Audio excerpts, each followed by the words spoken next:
What's going on, everyone? We're live. We're live on the show. And what we're going to do is allow people to call in and get themselves ready to go on the show live and talk. As we wait to go live, I'm going to play one of my songs just because I can, because that's the type of nigga I am. Let me play this song. And please, if you get a chance, guys, go and subscribe to Tommy Sotomayor Music. Just go to YouTube and go to Tommy Sotomayor Music. You can get all these songs and more on the website. Let's go with this one that everybody wanted to hear yesterday, so here it is.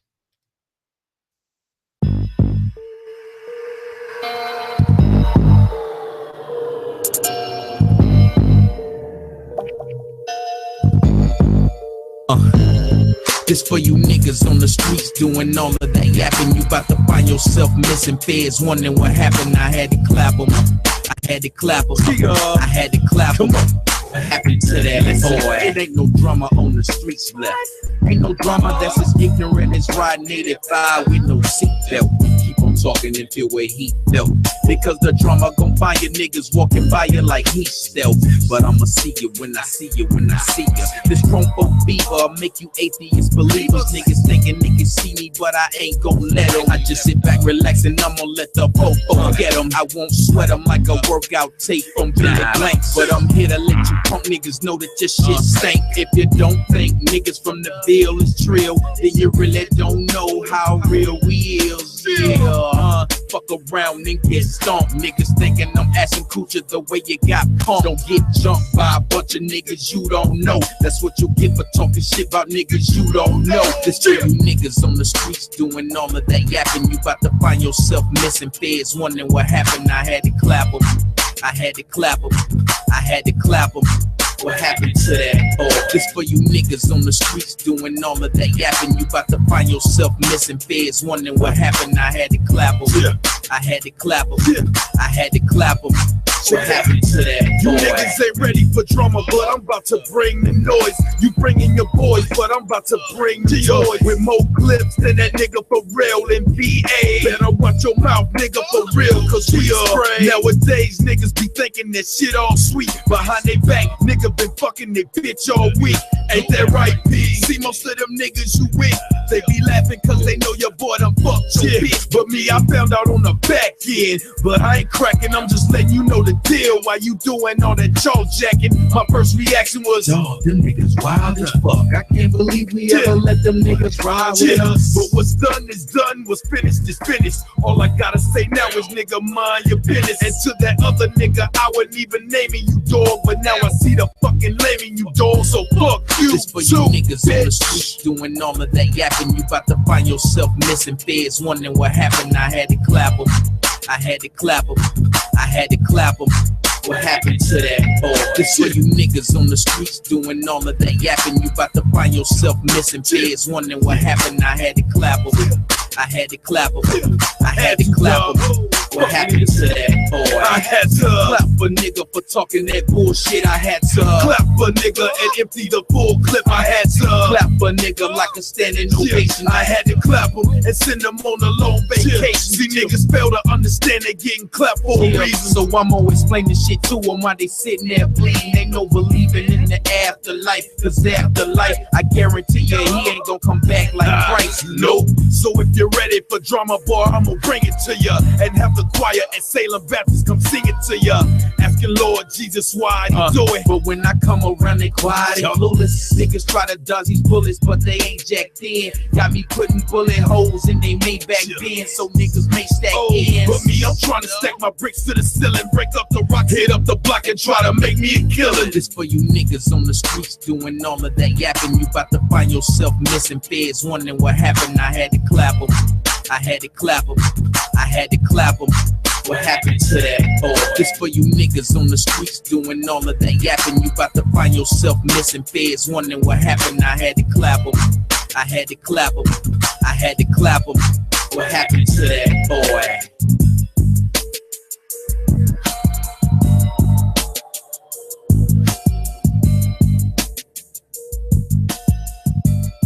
What happened to that boy? This for you niggas on the streets doing all of that yapping. You about to find yourself missing. Feds wondering what happened. I had to clap him. I had to clap him. I had to clap him. What happened to that boy? Hey, all right. Somebody said Tommy viral without him. Yep. If you're watching the show, click the like button now. Click it. I'll take it. Go ahead, y'all. Enjoy yourself. What's up, Yvonne? My girl Narissa's in the chat room. I had my video earlier flagged down. Hey, Joe said purchase my albums. I got to put the other stuff back up there. That's my bad. But you guys know they were flagging all my shit down. Now they're flagging my live shows down. I have no idea how they're doing that. So they're still over there talking about me. They said that bald faced nigga muted me. That fake ass Russell Simmons muted me. It is what it is. Right. I got that watermelon juice. Yeah, that's what I was drinking right now.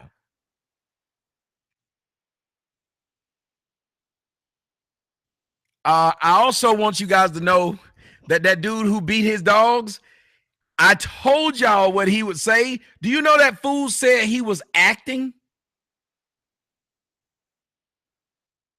Do y'all know that fool openly said he was acting and he was just trying to what did he say? He was just trying to get people to I'm a fisherman.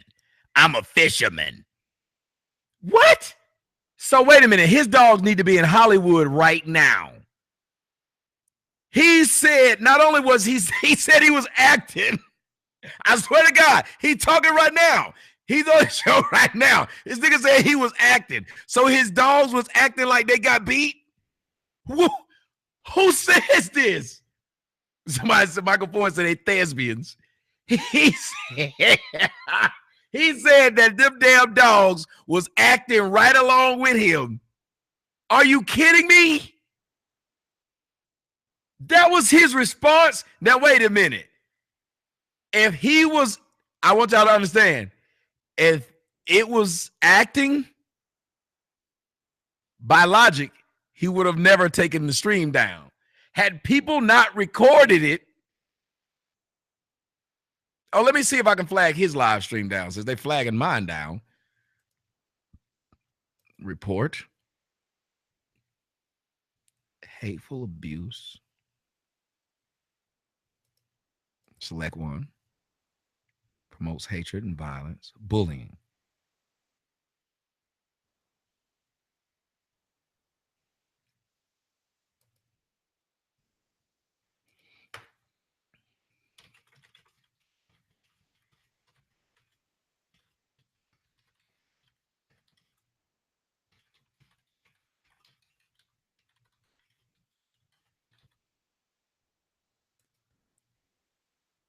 I don't understand how they're able to just do this. So I'm assuming if the people over there really want to do that, why aren't they flagging him? I'd assume they would go ahead and flag him.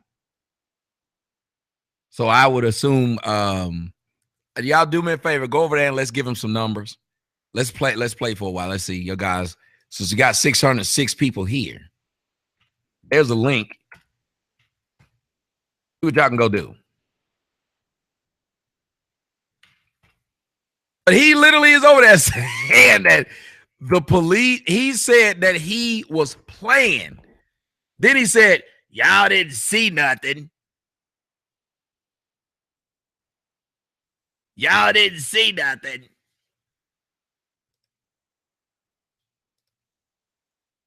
So I'm not understanding the y'all didn't see nothing shit.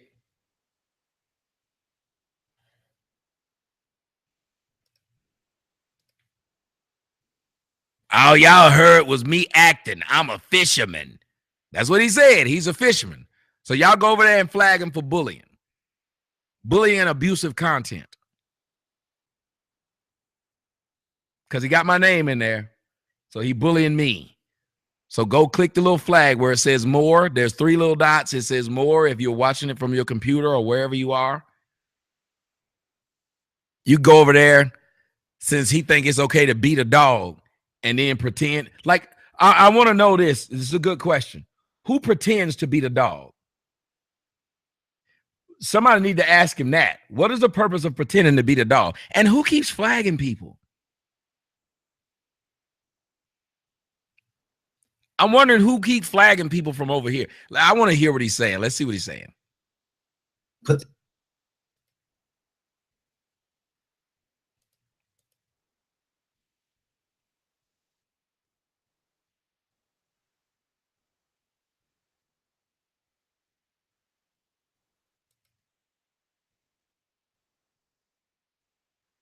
I don't know what just happened.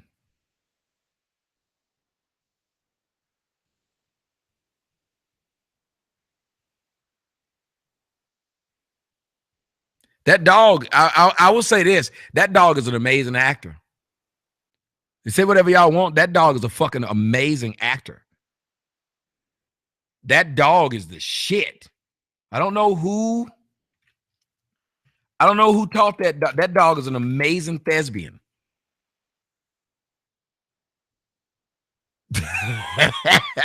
That dog is amazing. I don't know how he's able to keep them dogs doing that, but the dog is awesome.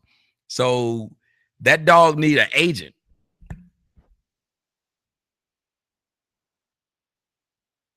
That dog need his own agent. The Oscar word. Yes, that dog it really sounded like it was getting beaten. That's amazing.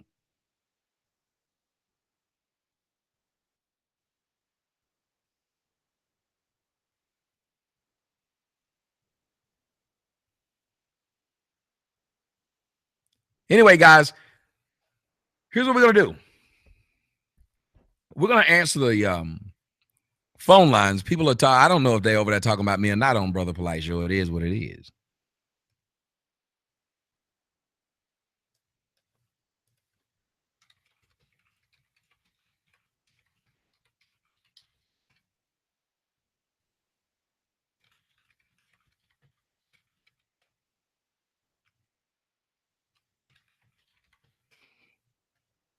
Guys, we had a discussion today, and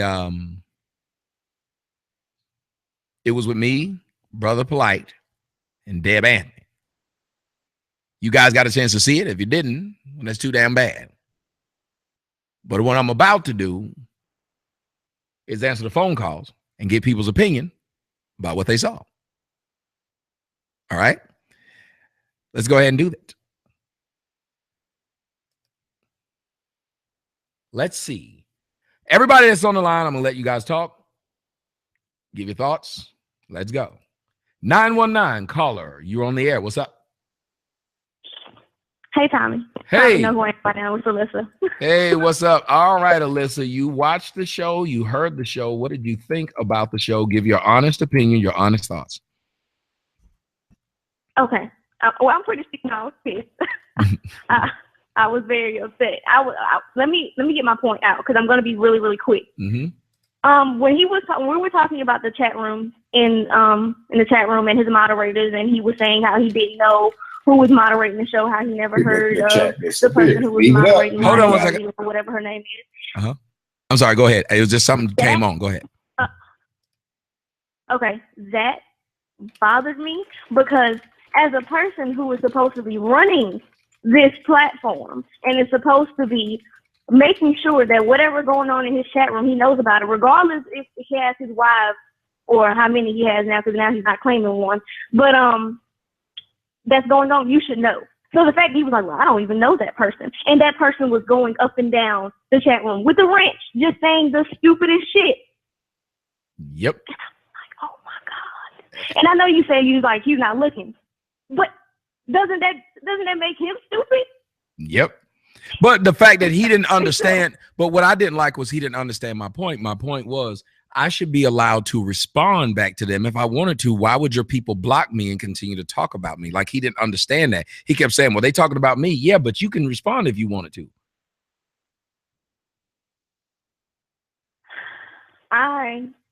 Okay. And another thing that my husband brought up, when y'all were talking, at first it was going really good. Like Deb was like, at first she was like, keep your hands to yourself and everything was going good. Mm-hmm. But what pissed me off was when you brought up the fact that when she said that any woman that listens to you is sick, and because I listen to you, I'm not sick. I may have a little cold, but I'm not sick.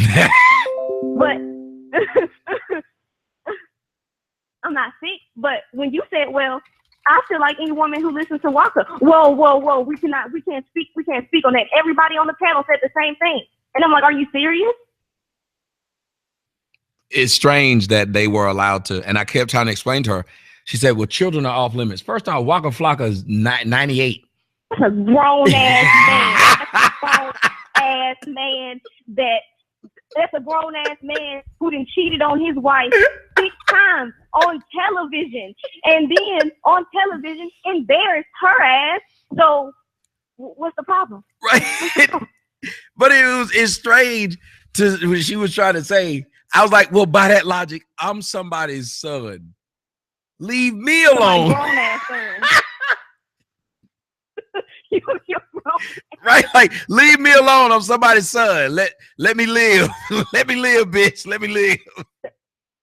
And they're on. And see, my husband was watching after you had got off. He was still watching the Polight Trend, and now it's turning to just the Tommy Show. And see, what they're trying to make it seem like is that you needed their platform.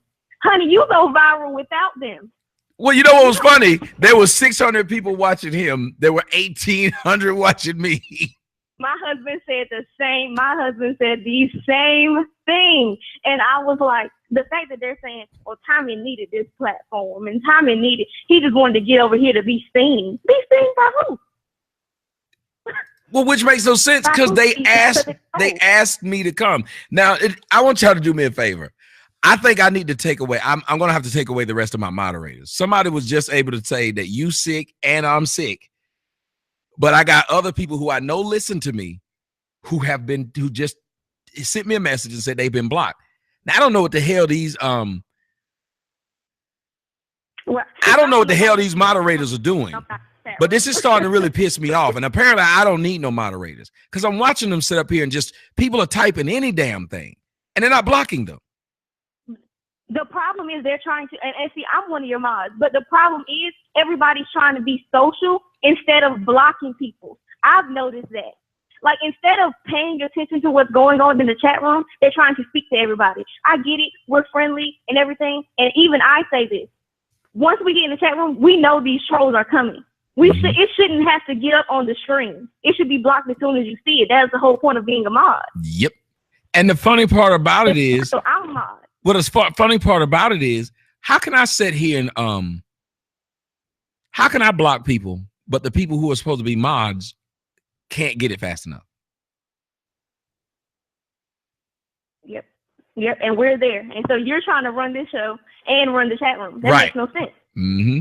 But go on. What else did you notice about the show? Because I did find it strange. What I found offensive was at the end, I kept telling her, you tell me where to go, I'll show up. And she kept on saying, you've been hurt. I'm so sick of that line. It's one of the most ridiculous lines. You're damaged, Tommy. You're damaged. You have to remember how damaged you are. And I'm like, have you walked past any mirror, ma'am? Like, have you walked past any mirror where you can see how damaged you are because of how you might eat? Be mad, but towards the end of that, I was like, Uncle Deb Antney, please get off. I can't, Uncle Deb Antney. I can't do this anymore. She just kept going. I was like, oh my, because at first I was like, you know what, I'm gonna respect this, but she wasn't respecting you. Mm-hmm. It was not. And when Polight acted like he had got so upset, but then said, you need to stop being so emotional, I was like, what? I said, you look like I might need some candles or something, bro. You seem pretty emotional right now. And I like how he said, stop interrupting her while interrupting. And I was trying to explain to him, apparently she had no problem. She thought you were interrupting me too. Yeah. But when I asked her something simple. Trying to listen to that. Mm-hmm. But I asked her something simple. How can you call the people who listen to me sick when you've never listened to me yourself? Yeah.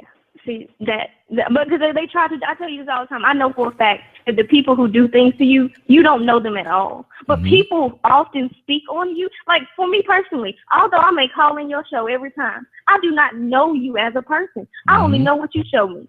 Yep. And if you don't even go and watch what he shows you, how can you then speak on this person? Because I can only speak on what I know. But she didn't just speak on me. She spoke on the people who follow me, even though she had never seen it. How do you do this? How do you make this assessment? And then Brother Polight kept trying to make it seem like she was some kind of I guess psychologist or something, because he kept saying from your professional point of view, and I was like, what? And then she tried to tell me that people screenshotted where you said the people at my show were ignorant. I said, yes, they were ignorant of how to run the show, and you just sat right there and said you just learning how to do it. Change definitions of words. Right.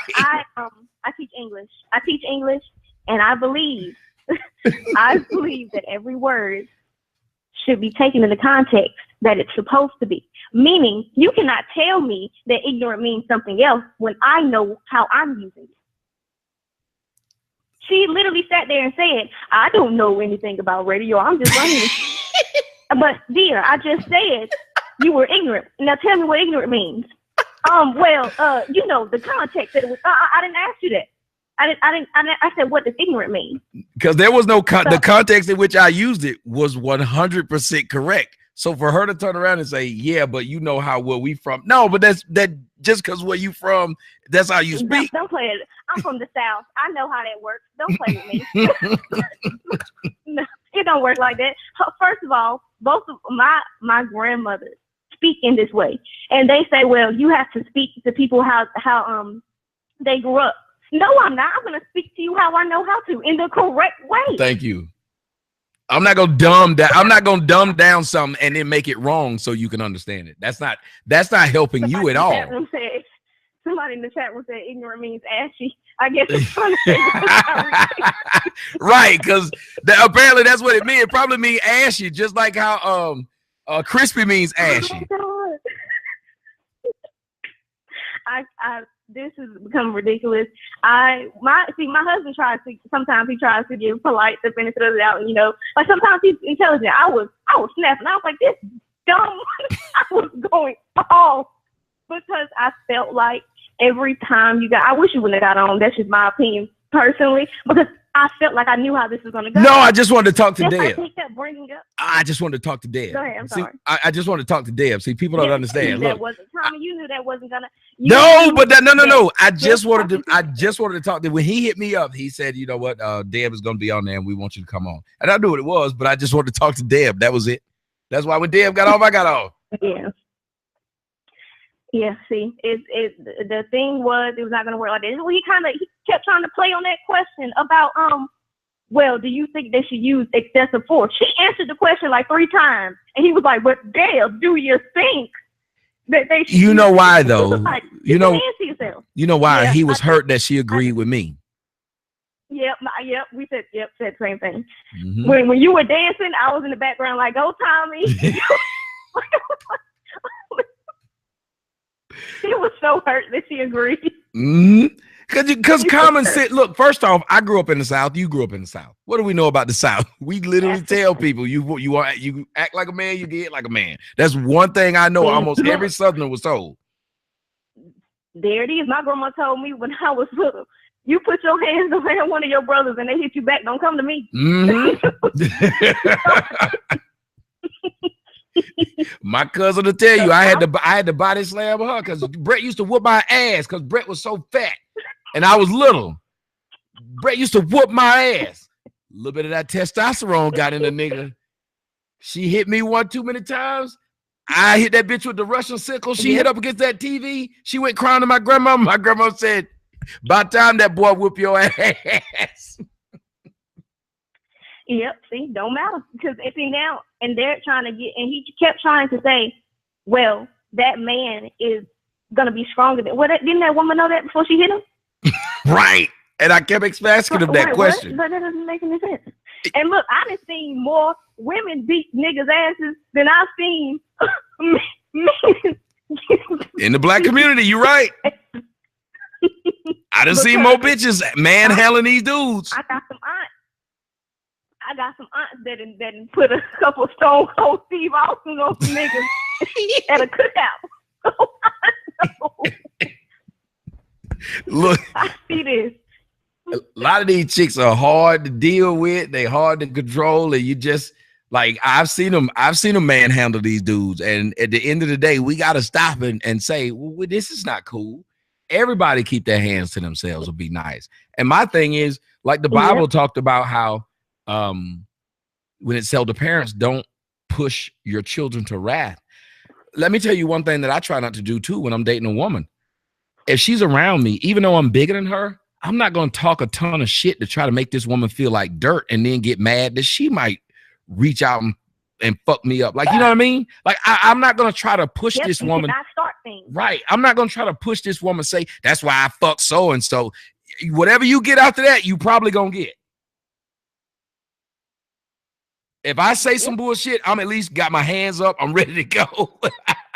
Because I'm not going to just be reckless with my mouth, because people need to also understand some of the greatest damage you can do to any human being is not even physical damage. It's emotional and mental. Yes, but they don't believe that. Just like they don't believe that a man can be emotional and be damaged emotionally to the point where they do things. Yep. Like, they don't believe that. But like you said before, a woman can. That is sad. And the fact that somebody will actually call me sad for saying that this is a problem because I'm a woman and I realize it's a problem. That doesn't make any sense. Mm-hmm. But I hope, like I said, I was very livid during the show because I felt as if you were being disrespected over and over again. And I told you before, I don't like giggles. So when it was a serious conversation and I saw the panel giggling, I turned the phone off. I don't do giggles. I don't understand what that one. Yeah, about something serious. I don't understand what that girl's point was being on the panel. Why does he even make a panel and don't tell you why the people are there? Like, why are you just sitting there then? Get off. Yep. You making all these hard faces. They kept muting you, and I knew they were muting you. And I was just like, they tried to make you look stupid. That was it. Yes, that I would be sitting there talking and nobody can hear me, that I'm moving and making all these moves and nobody can see me. Hey, Alyssa, thank you so much. Tell your husband, thank you for being on my side. Both of you guys, thank you for even being here and joining me. And making me feel like somebody listening. I know, right? You have a good one. You too. I'm going to keep answering the phone calls, guys. So if you want to get on the line, you can call in the number that's on the screen. Press 1 when you get there. Be real quick. What were your thoughts about what you saw in the debate? 832, you are live. What's up? Hey, Mr. Tommy, how you doing, man? I'm doing well. Talk to me. Man, I don't know why you keep having Polight on your show or you go on his show, because every time you talk to him, he gives me a headache.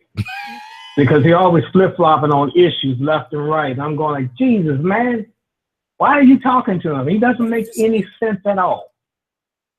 And when he asks you a question, you try to respond, he cuts you off. And then if you do get an answer, he then rewords the question, meaning the same thing, to try to catch you saying something wrong.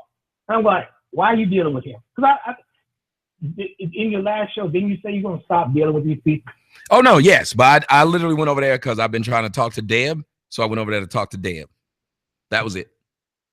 Now, you got to be strategic. You got to be strategic in some of the things that you do. And when he reached out to me, I said, he was like, because I had ignored, but then he said, well, Deb is going to be there. I was like, oh, I want to talk to Deb. Okay. Yeah, I remember when you was on her radio show. Yep. I don't know who that dude is, but he was totally disrespecting you, and he was pissing me off because he reminded me of Polight. He was doing the same thing. And she looked like she was trying to be the voice of reason, but he kept on throwing up all kinds of stupid comments, and you got pissed off, and eventually you left, and I was so happy I was clapping. You can't hear me, but I was clapping because I got tired of seeing that. You get mistreated, man, and that's not cool at all. Mistreated, disrespected, but yet you can't make a comment because they're muting you or they're blocking you. And I'm going, you have every right to defend your people in the chat room, but you can't do anything. You can't say anything. And the fact that he didn't understand it. If you guys could, for some reason, let me see what's happening. I can't unblock. That's weird. I can't unblock Jinx. And she keeps getting blocked. Is something going on? Like these people are blocking people for no damn reason. I think I need to just get rid of all the moderators because it's starting to get irritating. They're blocking the same person over and over again. The same people over and over again. It's just crazy that I have to sit here and keep having the so-called moderators that moderate for me doing it. Let me get rid of all these motherfuckers. Let me do that. All right. Yeah, I'm just getting rid of all of them. This is stupid. Tommy, tell me this. Where can I go to donate to you? Because I haven't been able to do anything because of health reasons. Mm-hmm. I finally got my health back like it's supposed to, so I can start driving trucks again. So when I get paid, you getting paid, brother. Well, you could always do it on the website at sotomayortv.com. That'll get you right to me. Yeah, sotomayortv.com will get you there. You or one. You go to sotomayortv.com, it goes right to me. So that's the good part about it. It goes right to me. Okay, let me see. Do I have that? Yeah, it's just my website. Sotomayortv.com. Yep. Bring you right to me. Oops. Oh yeah, Total Fun. Yes. Is it called Total Fun? Yep. Okay, gotcha. I got you now. All right. Oh, by the way, when are we going to tangle in a game of chess, man? You let me know. Like when I get off the show, I usually jump on chess and play a couple of games just to help me calm down. Yep. Yeah, I looked at a couple of games. You like playing the Polish, man. Yeah. Listen, all you gotta do is look up TJ Sotomayor on there. We can get it cracking.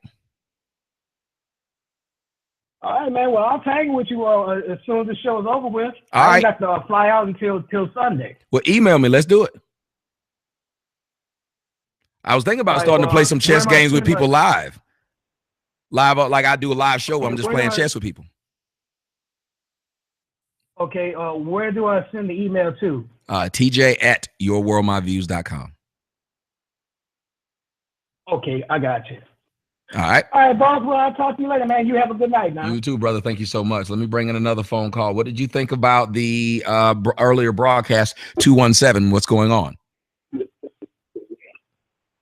Tommy, it's Wyatt in Illinois again. I don't even know what to say, man.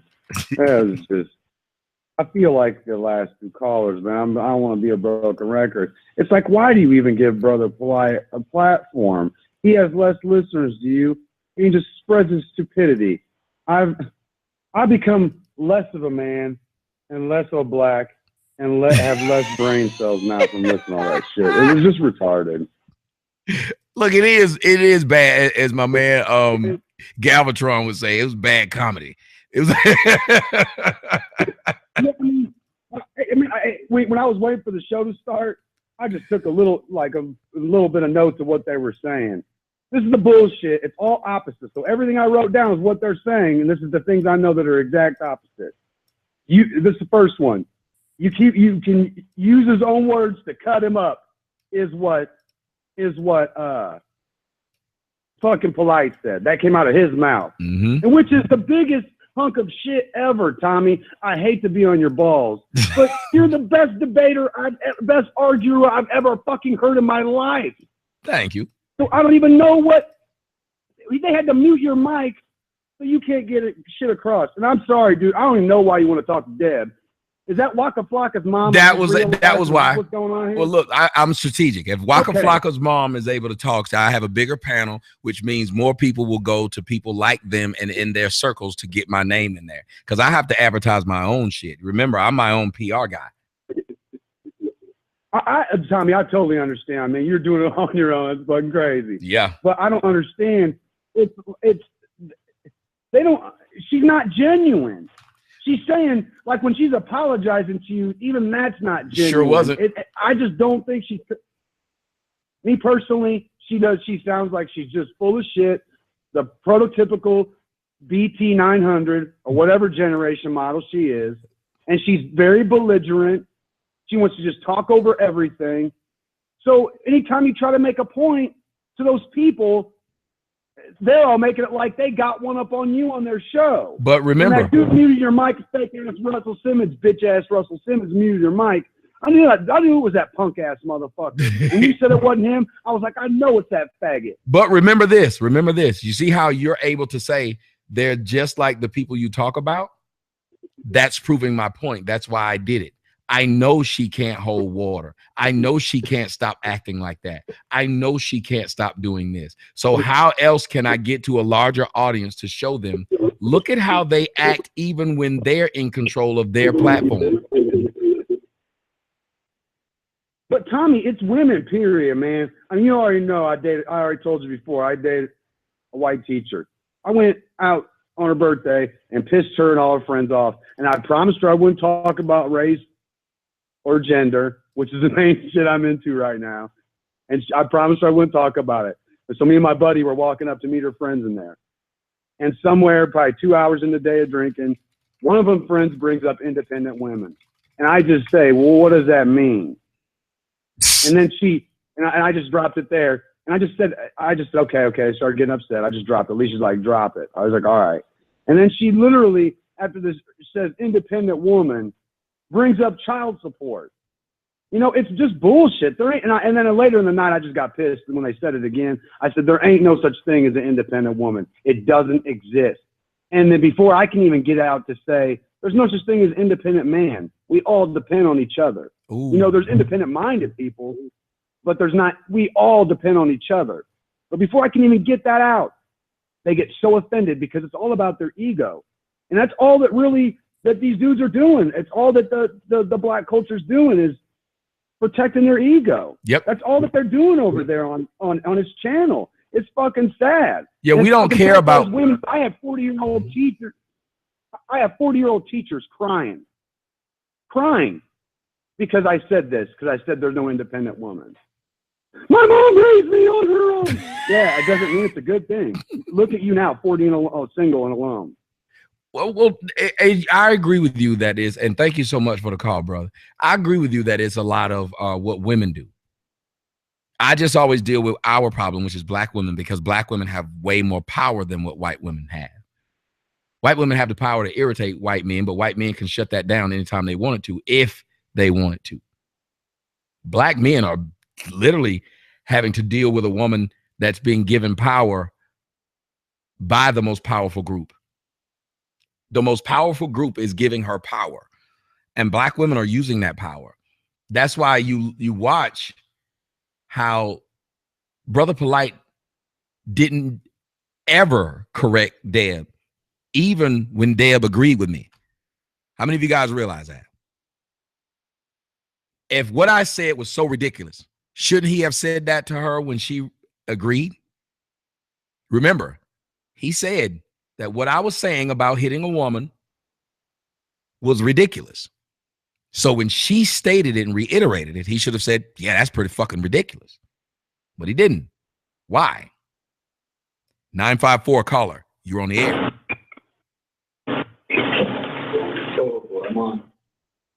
Hello? Hear me? Yes, that's you, 954. Make sure you get me off of headphones and Bluetooth and speakerphone, that because none of it translates well. All right. Are you able to hear me now? Yes, sir. You have the floor. Can you hear me fine now? Yes, sir. You have the floor. Okay. Yeah. Two things. The first thing, I had a little bit of an axe to grind with you. The axe that I have is that you spend a lot of time hanging around niggas that don't matter instead of your people who are trying to be successful. You know, the stripper, Brother Polight.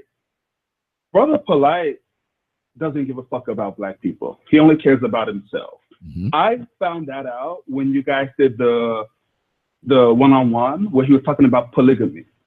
He acknowledges that there's a shortage of black women that are good, but yet he's trying to take all of them for himself. Well, you have to, but it's a cyclical argument. It's a cyclical argument because if it's a shortage of black women that are good, then by definition there probably is a shortage of black men that are good too, because they're all being raised by the same group of people. Right. You know, and he's like one of those, if you watch those horror movies, you have your friend that gets bitten by a vampire, and your friend is trying to help you make it to the end of the horror movie, but yet he's turning and shit. This is what this guy's doing to you, pretty much. That's what he's doing to you. One moment he's cool, the next moment he's trying to throw you against the wall and suck your blood out. I'm glad you said my blood. I'm glad you said my blood. Why hang around these motherfuckers? The stripper, the lady who's trying to kill her fucking kid. You know they don't give a fuck, right? You know that I called the police and I called child welfare or whatever. They didn't care. They said until the baby comes out retarded, there's nothing they can do. That's what they told me. Serious? That's what. Yeah, I have it. I'll let you listen to the call. I recorded it. I'll send you an email link so you can listen to it. Yeah, send me that. That's crazy. But that's what do you know why I hang out with these people? Because a person I trust today was telling me you need to do more stuff with people like Rubin. And what I told her was, I said, I would like to do more stuff with Dave Rubin, but I'm also the person who has to create my own streams. Look, they've taken down other streams that I have of making money. I don't even have time to go out and promote myself. I don't have time to be able to sit down and do the things I need to do and still be able to bring in enough stream of income to continue to do the things that I want to do. And I hate it that O'Shea Duke Jackson, thank you for the donation, bro. It's very difficult to do it. And the funny thing is, she said she would take on the role of making sure that she helps push me out there and gets me with these different people. If you guys could, I see you donating to the super chat, but if you could donate on Sotomayor TV, go to sotomayortv.com, my website, tommysotomayor.com. But it's just very hard for me to do all that I do. People who even come visit me will tell you how much I work. Just think about how much I've been working today. I rarely sleep. It's counterproductive. It's counterproductive, you know, because it's like you're going over there, you know, to work with these people. They're being able to show a bigger ignorant mass that you're wrong because they pretty much control the rules. Yeah, but because it's on but because it's on my side, am I not being able to show a larger audience how stupid they are? Remember, he had 600 people. But I had 1,600. Right, go ahead. I mean, excuse me, I had 1,800. So I had 3 times as more people as him, even though, and I want you to understand what was going on over there. And I kind of did that to show people, you can say whatever you want to about me. I don't fudge my numbers. When you go over there, he had a panel full of people and Deb Antney over there. He could only get 600 people. I was by myself on one of my smallest channels. It's only 3,600 subs here. And I had 3 times the viewers. Right. I get what you're saying, but it's like, you know what I mean. You know what I'm trying to say. It's kind of like you're going over into the lion's den with a pork chop around your neck, pretty much. No, yes. You know, it's like, no matter what you do, you know, it's like, people tune in. A lot of them tune in to watch you fail. They think that is looked at as being an L. I know that it's not. A lot of your viewers know that it's not. But you have dumb motherfuckers that follow him, that follow Tyreek, and they look at any little thing that doesn't go in your favor as being an L. You could have one of the best arguments. You could be winning a debate, but Brother Polight insults you. And they look at you as not being credible because he throws an insult. He does that. I don't like that shit. How you throw jabs at you when you're making a point and you're not conforming to what he thinks is a norm. You know what I mean? I don't like it. No, it's a hard thing to do. And it's really hard for me to, and if that's the real Jackson, I'd like to thank you for that. It's hard for me to not want to either give them a chance to be different or prove my point. And I wish people would understand that a lot of times that's what I'm doing. I'm saying, okay, you either have an opportunity to be different or you have an opportunity to prove my point. Most human beings want the opportunity to show that I'm not what you think. The problem with Black people is they take opportunities for change and use them as opportunities to reinforce. I go places, and if they think I'm going to give them a bad tip, I give them a very good tip. If they think I'm going to speak with ebonics, I stop speaking that way. I don't give them what they want, which in essence can allow you to get in different places. We as Black people don't want to do that. When I told them on the show, think about how many times I've gone over there and told them, if you want to prove me wrong, have the people in the comment section stop saying ridiculous shit. But they can't. That's why I'm so hard on my audience. You're too stupid. I don't like stupid people around me. I don't care if you don't. Accept me as I am. Accept me as I am mentality is the mentality that we have, you know, as Black people. We have the mentality that we should be able to do what we want, even though society has a social contract that says you should behave a certain way. We should be able to do what we want because of slavery and because of injustices that we faced in the past. You should give us a pass. Did you hear what she said though? One of the scariest. Did you hear what she said though? One of the scariest things that she said was when she went on one of her many diatribes and she said, call me a bitch all you want. Just make sure you put Miss in front of it. I was like, oh my God. So you went from being, don't talk about Black women this way, to you being an elder talking like you 10. Who just says that out of the blue? Hey, you could call me a bitch. Nobody was calling her a bitch. You call me a bitch, do what you want, as long as you put Miss in front of it. And who's supposed to listen to you? All you're doing is just further pushing ratchet behavior. Let me give you the last word. But you know, that's where our society is heading, you know. That's where our society is heading. And what I was saying before about my axe to grind is we need to start hanging around people that are on our level and leave them to do what they do. You know, you need to be like Magneto and make Genosha and take us there and fuck these other motherfuckers. Let them stay with us.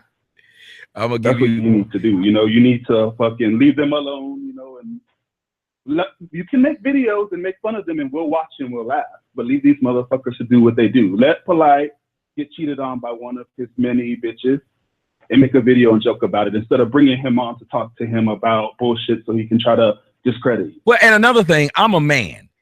If I've said something, I'm a man. And if I've said something about you, I will face you. So because I knew I had done that video, I didn't know if he was going to bring me on there to try to clown me. But I came on because I was like, I said what I had to say, and I'll let all them know I'm not afraid to face the person I said it. I stand by my words. And I think that everybody who you speak about should have an opportunity to say something to you. So that was how I was thinking as well. But thank you so much for the phone call. Let me see if I can get more of you guys' phone calls in because the lines are lit the hell up. And I'm going to try to get to all of you guys if I can. 404, caller, you're on the air.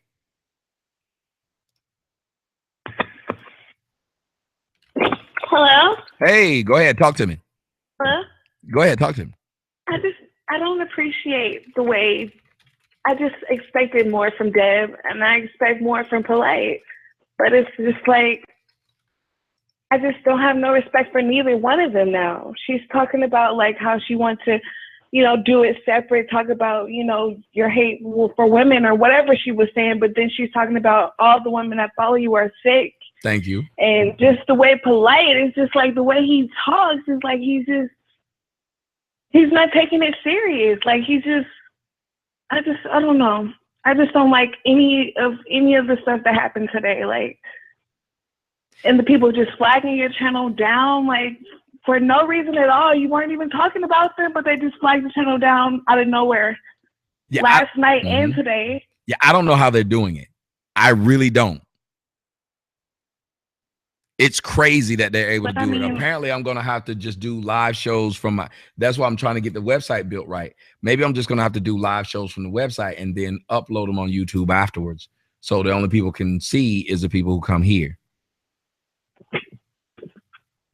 I just expected more from Deb. I thought she was different, and I thought, Polight was different, but it just seems like he's just one of the people who just wants to troll you and pretend like he's the good guy, and I don't know, but I'm just calling to say how I felt about that. I didn't like it at all, and I hope everything goes good for you, and I really support your channel and your channels and everything. Well, thank you so much. And I'm proud of the fact that the majority of women who call in the show, you and the young woman who called in earlier, you guys sound so like pleasant. Like some people are hard to listen to. If you listen to Deb talk, she sounds like this character I used to watch on a cartoon when I was young. It was a guy and a girl in the same body. She sounds like a nigga. Like, I don't know. Like I can't remember who out there knows that character I'm talking about. It was a guy and a girl in the same body. I cannot remember what cartoon I used to watch that. It was it the Powerpuff Girls? I think it was the Powerpuff Girls, the bad guy that had the guy and the girl in the same body. I'm almost sure that's what it was. It was a Powerpuff Girls. They had a guy and a girl in the same body, and they sound and that's how they are. I just don't appreciate her and the way I don't like it. I mean, I wish maybe you guys can get a better understanding and talk one-on-one without all the instigators around, but I don't know. But I love you, Tommy, and I hope you have a good night. Well, thank you so much. And I love you back. And all you guys are really sweet to me. And thank you so much. I don't even know how last night so many of you guys were up. It was like 3 a.m. Right now it's 1 a.m. We got 1,100 people here. More of you need to click that like button. We can't even get half the people to click the like. There's 46 dislikes. So we know we got the people over here who dislike me. But the people who like me, if you guys could just take out 2 seconds and click that like button, that would be awesome. It helps out. I don't know why I can't. I'm trying to unblock you, Jinx, but it's not letting me. I have no idea why. This is the strangest shit. Wait a minute. Let me try something else. Hold on a second. I'm going to see if I can unblock you by going another way. Say channel, community. Settings.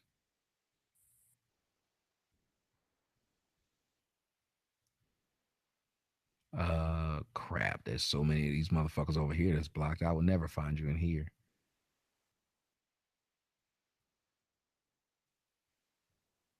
Now my eyes are really good, so I'll see if I'll be able to scroll through it really quick and see if I can see it. But there's so many blocked people on this channel. It's going to be damn near impossible for me to see a one short name.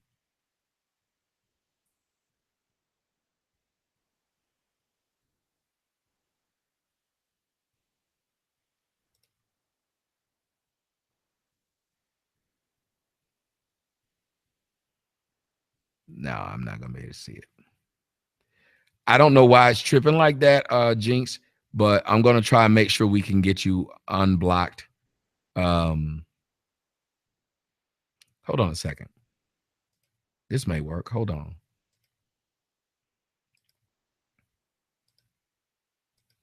I hate that I even have to go through all this shit.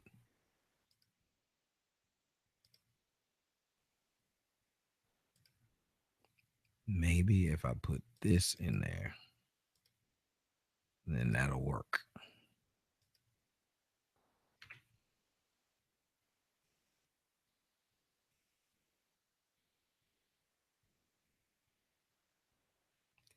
Okay, Jinx, see if you can do it now. See if you can comment now. If you're watching, see if you can comment now. I don't know if that might have fixed it, but it's not letting me unblock you. So I'm going to see if what I just did helped. I don't think it did, but because I don't know why it's saying I can't unblock you. That's crazy. Anyway, the character said the character's name was him. People asking how do you donate? All the links are in the description box and on my website. Please go there. 904 caller, you're on the air. What were your thoughts?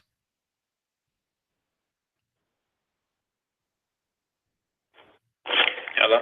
Hey, go ahead. Please get me off speakerphone and go ahead and make it and say your piece. Oh, I didn't think I was gonna get in. How you doing? I'm doing well. Talk to me. Oh, I got you on speaker. Hold on. Okay. Kind of threw me off on with your phone call. Repeat it one more time for me. What were your thoughts on what you saw? Oh no, on the Brother Polight thing. Yes, sir. Okay. I'm with Brother Polight. I'm like really, I expected more out of him. I'm really upset with him. And Waka Flocka's mom, I really thought that she was gonna, like, I thought she was just gonna be different this time. I really thought she was gonna go back and do some research and try to get a better understanding of you. But what I come to believe now is that people, well, I'm pretty sure you know, people just don't like you. It doesn't matter how much logic you come with. It doesn't. You listen, Tommy. You came with so much. You gave people so much proof. You don't lie, and I watch you. You know, just like everybody else do. And I'm pretty sure. Oh my God, I don't even know where to begin and end with all this stuff. But I just know it seems like you're getting all the torture, all the humiliation, all this whatever, just for telling people the truth. And how you keep saying it scares me. Yeah, it scares me too, just to see that people just not wanting to be accepting of anything. It's strange that you have these people who aren't arguing that what I said was a lie. They aren't arguing saying what this nigga said is a lie. And you know what? Let me tell you this too. I think, not this panel that you had with them, the one before that, when you had Brother Polight and other girl on that, what you got into it with, I think it was her and a man, I think. And that panel right there, that got me disgusted because I was at work listening, and I'm just listening to Polight. I said, man, why is he doing this? But you know what? I always tell people,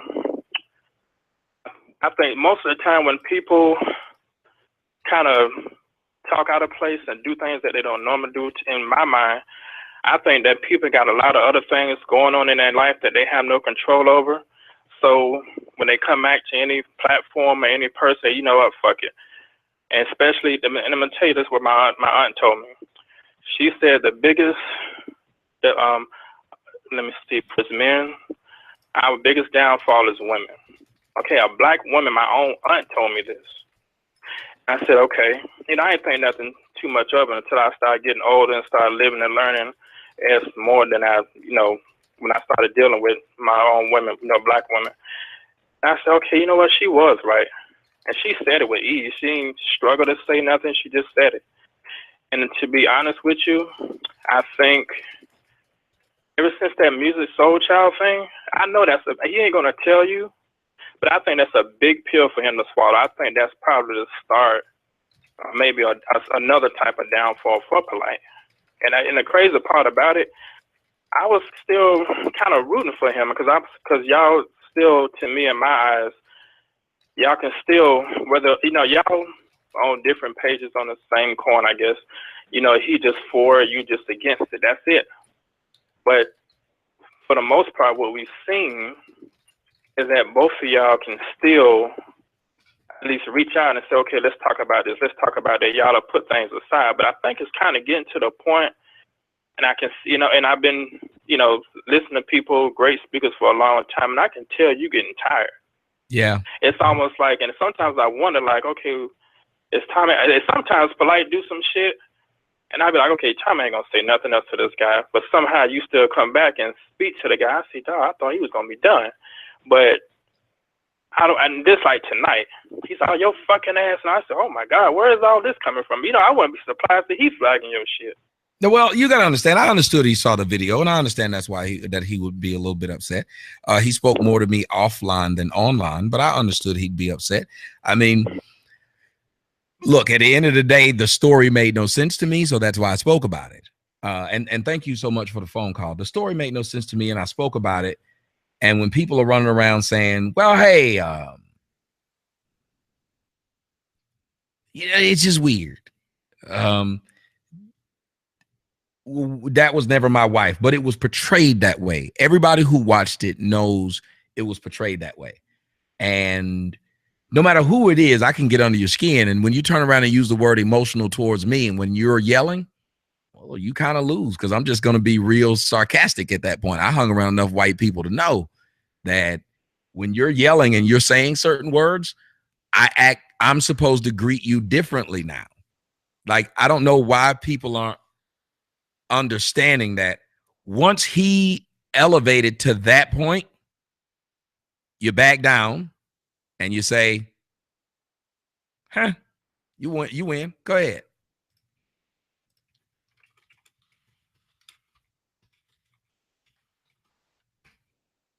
We go to another phone call. 605, you are on the air. Oh, hello, Tommy. This is Amiro Fenomeno once again. Hey, brother, I enjoyed my conversation with you last time. Talk to me. What do you think? Well, I think that you should have left as soon as Waka Flocka's friend's mother left. Mm-hmm. I just think that you should avoid these people. They're not good for you. There's nothing that you can get from Brother Polight. Yes, I know that my English is not the best, but I do try to communicate. So that's what I can just say, that I say that you are better working by yourself than with others. Yes. I do understand you are more comfortable like that, so you should keep it that way. Don't force a friendship or relationship with people that you give a chance and they still do the same things over and over again. And the man that looks like Russia Siemens, according to what you said like he bluffed you. And last time, what is it?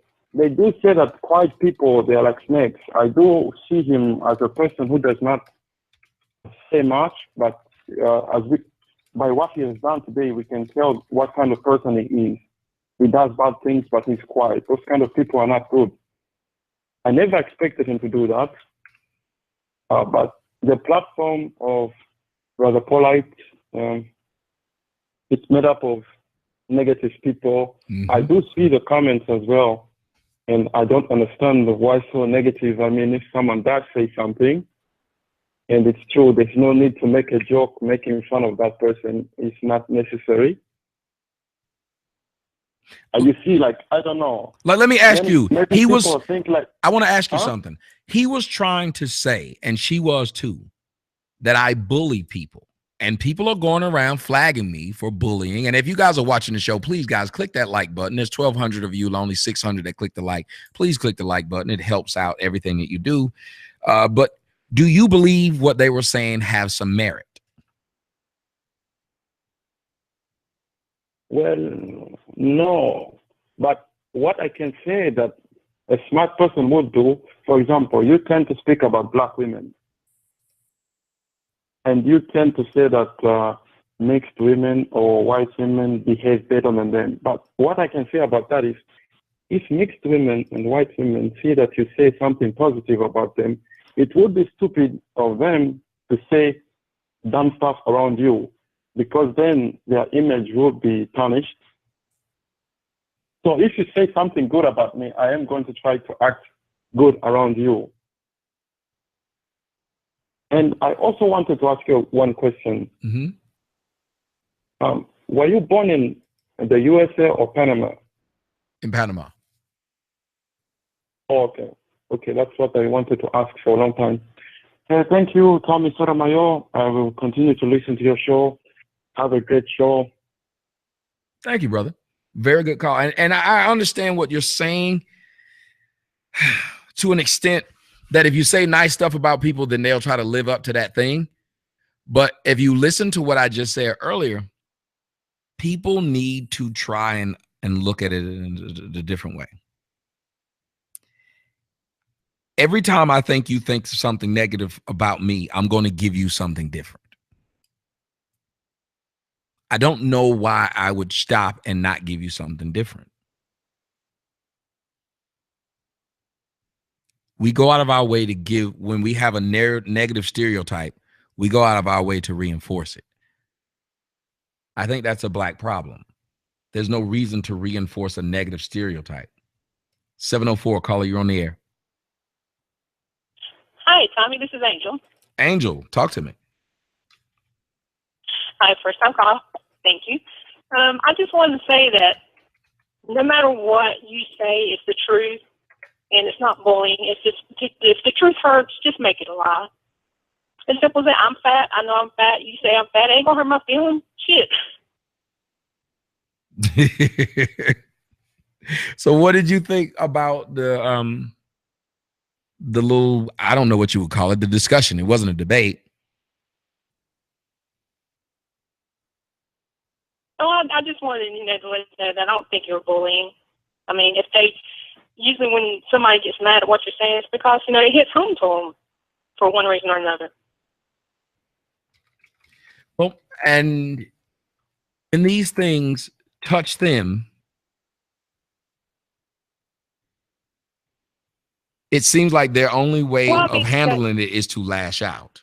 Like they got to make you look bad. So apparently if they make you look bad enough, like this is the strategy.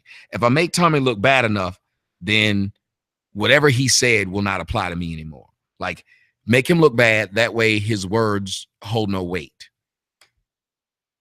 Right. It's a game they play.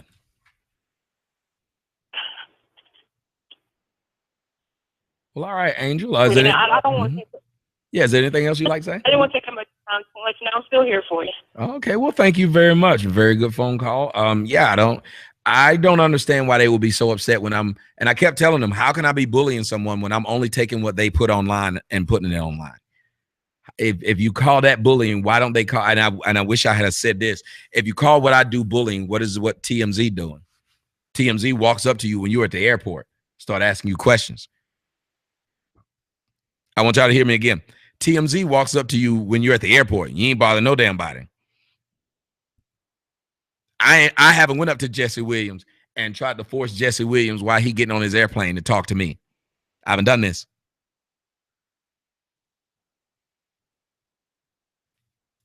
I haven't ambushed any of these people and put a camera in their face and say, what's happening now? I haven't done this. I take what they literally put out into the world and discuss it. 601, caller, you're on the air. Hey, Tommy, it's Lisa. Hey, talk to me. This is what bothered me with this. I don't know if it's supposed to be an interview, but everybody was just all off topic. Right. My problem with Brother Polight is that he's an idiot. Anything that you tried to tell him, he would turn it around and try to put it against you. Now, my thing with Miss Deb, I love Miss Deb, but she kind of got me when she said that all the women that listen to you are basically we're simps, basically. We don't have a thought in our own brain. No, she said you're sick. Not a simp at least has a thought in his brain, but he's trying to get some ass. A simp has a goal. She's saying that the women ain't even trying to fuck me. They're just sick. Yeah, exactly. Now, and the other problem I had with Miss Deb, she comes at you about you calling women bees, and she don't like the fact that you do that. But in the same breath, she tells you she don't mind you calling her a bee. Yep. Just put a title in front of it. And I'm like, hold up, that don't make sense. Then with the bullying thing, I don't understand how they think that you're bullying people when you only talk about the ignorant things that they're putting out there online themselves. So it's not bullying. You're talking about the ignorant things that they do, and they don't seem to have a problem with the things that these women are doing. Also, if you're wrong. Also, if you think about it, if you look at what they're doing, nobody would know about it if they didn't put it out proudly, and nobody would know about Deb if it wasn't for her son calling people bitches and hoes. Who would know who Deb was? Exactly. So she profited off of this. That's so true. Now, and my other problem with her was she keeps trying to say you're broken. I don't understand where she's getting that from, because you're talking about the stupid things that these women are doing. So because you're talking about it in a negative light, because it is negative, they're negative. What they're putting out there is negative. She wants to talk to you, but she don't need a platform. She don't need anybody else there. I don't think there's a problem with you. I think that it's refreshing to hear a Black man speak upon the stupid things that some of these women are doing. And I think they should have a problem with it as well, instead of trying to take up for them as if it's something that's supposed to be an everyday thing. But anyway, I have much love for you, and I'm always going to give you that support. And you have a blessed night. Thank you. And I want you guys to understand, these are a lot of Black women are calling into the show, talking to me tonight. Has been as many Black women as Black men. And these Black women, as you hear, they're all well-spoken, which is what pisses everybody off, because they're supposed to be calling in sounding like the character from the Powerpuff Girls. As I told you guys, they're not supposed to sound like this, but they do. Here, I think I got a birthday here. George Daniels, 1978. King George from the chat room, just doing my part. Soto, hashtag. Keep up the great work, brother. By the way, I sent you an email to get unblocked on the HCBW. I already did that. Mortified blocked me for complimenting the Black woman on Polight's panel before you complimented her. I said I would love to kiss her, and I got clipped. That's what I'm saying. We're getting people are getting blocked for no reason, and it's kind of crazy. Another donation came in from my man Sylvester. What's going on, brother? Much love from the Peterson family. Shout me out. It's my birthday. Happy birthday, brother. How old are you? 20? Let's see. We got another one. My girl Yvonne, 1975. That's my birthday. I think it might be hers too. Awesome. David Kelly, 1215. I don't know if there's a number big enough for dealing with what you did earlier. Hey, it is what it is, man. Somebody said Brother Polight's wife moderating proof. You can see her right behind him. Now, he did say that she was moderating, unless this is after I left, but he did say she left. So I'm not going to say what he said wasn't true. Angela Letts in a donation. Just know that you are appreciated for all that you do. Wish I could send you more. If I hit the lottery, you're fourth on my list after my mom, sis, and bro. Smiley face. That is awesome that I'm even on your list. So that's pretty damn good. Let me bring in more calls. 616 caller, you're on the air. Hey, Tommy, this is Fair Play. Hey, girl, talk to you, boy. Hey, I want to tell you that I've been working my butt off for you. But other than that, today I was really, really impressed with you, how you handled, I don't know how many people were on that panel, but you knocked them down like dominoes. And then, once you did that, Polight got really upset because nobody was supposed to agree with you. Mm-hmm. Nobody was supposed to be on your side. And that speaks volumes about him, because he's the initial hater. And if people don't, think the way he thinks and think the way you think because it's logical, then he's going to have a problem with them. That's why he was getting all bowed up and mad and going to cry off in a little corner, take his toys and go home. My thing is I don't know how you keep your composure so well. No, I don't think I do a good job of it. I try. I don't know how you keep. I wish I was. Yeah, I wish I was more nonchalant with what they're saying, but it just bothers me that we're in front of the people and we're lying to them. If we were lying about something small, I wouldn't care. I like lying about small shit, but I'm not going to lie about something that is going to affect your life negatively. I don't even know if that even makes sense or if that's fair. I just looked at life like, telling small lies is fun, but I'm not going to try to tell the lie that I tell that's going to get like 10 people hurt. I'm not going to sit here, and a lot of dudes are willing to tell one woman or a group of women something, hoping to fuck one woman out of that group, but send that group of women right back out into the world that's going to fuck over every man they meet. That's not right. Exactly.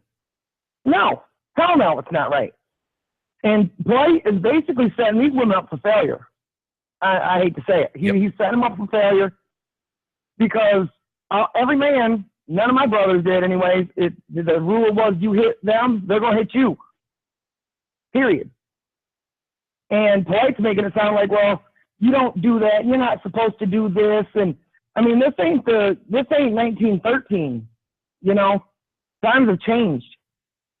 And he's just going to either have to, you know, and I feel that he's coddling to a certain group just so he can still keep that group, just so he don't get totally deleted. Yep. Because I think that's his next step. I think pretty soon he's just going to be a memory. Well, I keep his, as I said earlier, I keep his pro-black, I don't know, bona fides, gravitas, whatever you want to use. I keep it going as long as he brings me on because he knows I'm bigger than him. And if he's against me, then people are going to say, good job, brother, even though you've done whatever the hell you've done. Right. It's almost like after a while, you know, like today I just see you toying with them and it's like, oh my God, these people how the fuck do they not see what is being seen? They're looking like fools. And then you got Biggie Smalls, whoever's mom that was, pounding on tables like a gorilla. And it's like, where's this composure? Where's this? You're a woman and where is that at? That just went out the window over one statement? And see, that's what I don't know. You just lost total control? That's what I was about to say. Like, he just lost it. And it wasn't like I said anything wrong. And I want to thank you, Fair Play, for the phone call. And see if I can sneak the rest of these people in. But you didn't do anything. I don't think that's jinx.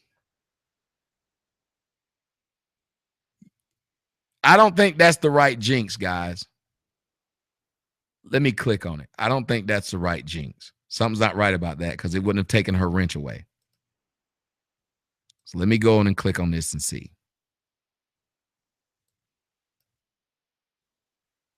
No, apparently it is. Let me look and see. Hold on a second, guys. And I know this shit is irritating. It's irritating for me to look at it. Keep on looking through this crap. But let me see.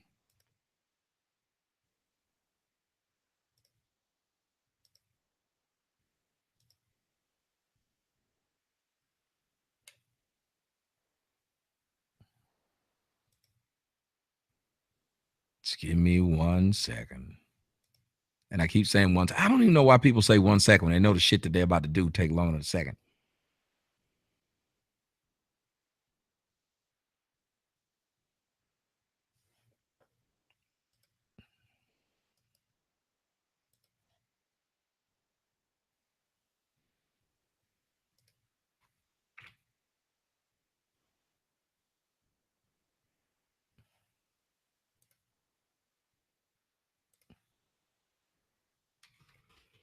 Anybody that wants to talk to me, they can call into the show. That's why I have the show open. I'm going to answer you guys' phone calls quickly. Whatever you guys got to say, please be quick with it. Go ahead, 317. Yeah, I'm here, man. Hey, talk to me. Be quick. All right, real quick, Diggs. I've been trading all day. I'm tired and pissed. Everything you've been preaching since I first came on and started listening to you came to fruition tonight, dude. I mean, everybody kowtowed the black woman. She screamed over everybody. Nobody could talk. If you follow their narrative, you're great. If you don't, you're screwed, and they're not going to let you talk. And that's just the way it is. You did a hell of a job, and I'll talk to you later, bud. Well, thank you very much. Quick call got his point out. And you're right. It got to a point where, and that's what I was trying to point out to them. If he's calling in with a private number, tell him to go ahead. I'll give him a shot. Call in with a private number. Why is he blocking his number though? Sam, why are you blocking your number? I don't know why, but go ahead and call in. We need more callers like that. Yes, the point behind it is you have this man who says, I can't check this woman. So you can't check this woman, but you can check me. This woman said the same thing I said, but you allow her to say it and you respect her for saying it. That's a bit of a problem. But then he's going to say, why are you trying to be like a woman? This is where we have our biggest issue in the black community. 518, go ahead. You are on the air. 518, you're live.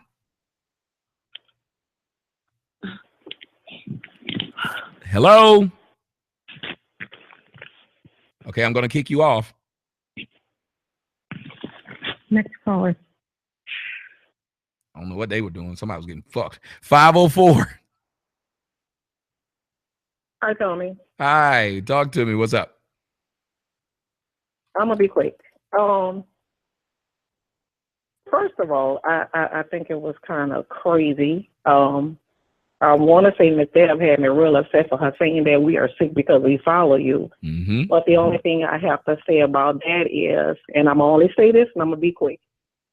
Logic and truth will get you every time. So you keep up the good work. We're going to continue to follow you because we know what you stand for. You stand for change. All the rest of them that's out there, they have problems because they're not trying to get with the program to make the change for people. So all I have to say is stay in your lane, continue to do what you have to do, and they're going to always be jealous. Well, and it's, you know what's funny, and thank you so much for that phone call. Logic is the thing that makes it like when people say, well, you battled all them people. I really didn't. Those people battled themselves. If I know I'm standing on something that's true, that's why I don't go and argue things that aren't true. If you're arguing a fact you already lost, they're arguing things that are already true. So it makes no sense that they would be doing it. So if they're going to do it, then fine, I can talk to them, but they look bad. And for all of you women who might have heard what Deb Antney said, that you guys are sick, I'll tell you like my grandmother said. When you get called a name, make sure you know who called you that name. Maybe y'all didn't hear me. I'll say it again. When you get called a name, make sure you know who called you that name. Point behind that is, look who called you sick. Sometimes who calls you a name shouldn't affect you very much because of who called you that name. Let's go to another phone call. 215, caller, you're on the air. Tommy? Yes. Hi. Oh, I'm so excited and I'm so nervous. Oh, don't be nervous. How you doing, baby? I'm doing well. Talk to me. Okay, so I was waiting for so long I almost forgot my point. When they were talking about when Deb got all upset because you were talking about her son, it kind of put me back to when you and Brother Polight were talking about how a man shouldn't hit a woman, and you were saying, yeah, you should. And then he referred it back to your daughter. And I was thinking that you're absolutely right. Everybody should keep their hands to themselves. But when it comes to your daughter, your child, somebody that you love, it really doesn't matter whether they're wrong or not. You cannot sit there and watch them be hurt. Oh, I'm not going to watch them. Anybody hurt them. Well, see, I wouldn't watch him. That's why, if you notice, his caveat was, I think that was the part. Well, you have to remember, his caveat was, I didn't watch it, that I found out about it. I only caught the end of it. Okay, I only caught the end of it. No, so if I'm not going to sit there. Look, I don't give a shit who knocking the shit out my child. I'm going to stop that shit. But if it's afterwards, because the reason I know I'll act like this, because I see my grandmother do it. My grandmother was like, what did you do? My grandmother asked her own daughters, what'd you do? So I'm going to ask, because let me tell you something. When I go to jail, I want to know why I went. When I get shot, I want to know why I got shot. When I get stabbed, I want to know why I got stabbed. When I get choked, I want to know why I got choked. When I get punched, I want to know why I got punched. So I'm going to ask you what the fuck happened and why am I about to throw myself in something that doesn't involve me? Feel me? Mm-hmm. So I'm going to ask my daughter what happened. And if she says, he called me a bitch and I slapped him in the face and he punched me, I may have a conversation with the young brother, but why am I going to talk to him? Number one, if she has such a problem with him doing that, you know what she should probably do? Never date him again. So I have no reason to go and talk to him. Oh, goodness. And by the way, I love what you do. Thank you. Don't always agree with you. And it irks me that I can't find an argument against what you say. But I appreciate you being here, making me think about it. Well, thank you very much. And again, you hear all these black women calling in tonight, and that should tell you guys something. And you hear how you guys sound. You guys don't believe everything that I say. And I keep telling everybody, hell, I've gotten off some of my shows and realized I shouldn't have said that, or I've researched it and realized it was wrong. The difference between me and them other people is I let you guys tell me stuff, and if it's right, I'm going to go with it. I will be in the middle of the show and can be saying something that I've stood on for 41 years. If someone proves to me that it's wrong, I'm going to immediately say, you got a good point. And there needs to be more black people who do this, but we have a shame in saying you got a point. I don't know if you've noticed that. We don't like saying to someone else, maybe I was wrong. And I was wrong about my part. Mm-hmm. Yes, I got the whole story because I did come in on that part of the show at the end, so I didn't hear the beginning of it. And one more thing, I'm sorry to keep you. No, go ahead. Right. But Brother Polight was saying that if a woman hit him, he would get his sister or some girl to handle that. I was completely and totally fucking offended by that because I know that the way that I was brought up, every man in my life, if I was to go to tell him that some man put his hands on me, he's not coming to talk. There will be a felony and a murder because of that. And you would say that you have all of this love for black people, but you would put a sister out there like that because it's some dumb shit that you couldn't walk away from. I'm sorry. You know, that almost brought tears to my eyes. Ooh, y'all heard that? Thank you so much for the phone call. Y'all heard what she said? She said, if this man's supposed to love black women, why would he have dealt with a situation from a woman that he walked away from, went and picked up a black woman that he loved and respect and told her, go handle that for me? And as she said she knows if she told some man in her life to do that because a man had done something to her, she knows it's going to end up in a felony. So why would she go want her brother, her uncle, her nephew, anybody to go and take care of that for me? So they go to jail, but you love black folks. What is the old saying that my grandmother said? One in hell and one in jail. One in hell, one in jail.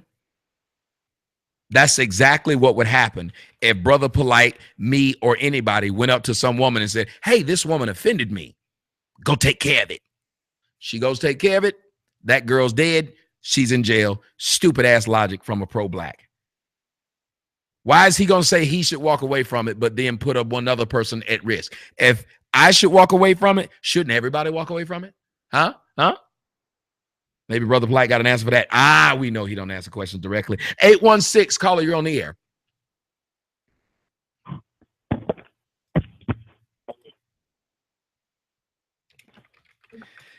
(816) Once, twice. Too late. 914, what's going on? Hey, Tommy, how are you this evening? I'm doing well. Talk to me. Okay. Well, the woman before, she just said one of my points, so I had to come up with another one really quickly. I'm not sure if I watched the right video, but in one of the points when you were talking to Deb, and she said, I think this woman's a baby. I don't know if it's the right video. I think you should have ended the conversation right there because you said she's raising children, and she didn't even acknowledge that you said that. Which one? One of the videos I saw tonight was you were talking to Deb Antney, if that's her name, and she was saying how she looked at the woman, I guess it was like screaming at the kids about the robbery or whatever. Yeah. She said, well, I see the woman as a baby. And I'm like, how can you eat? And you said she's raising children, and she didn't even acknowledge that you said it.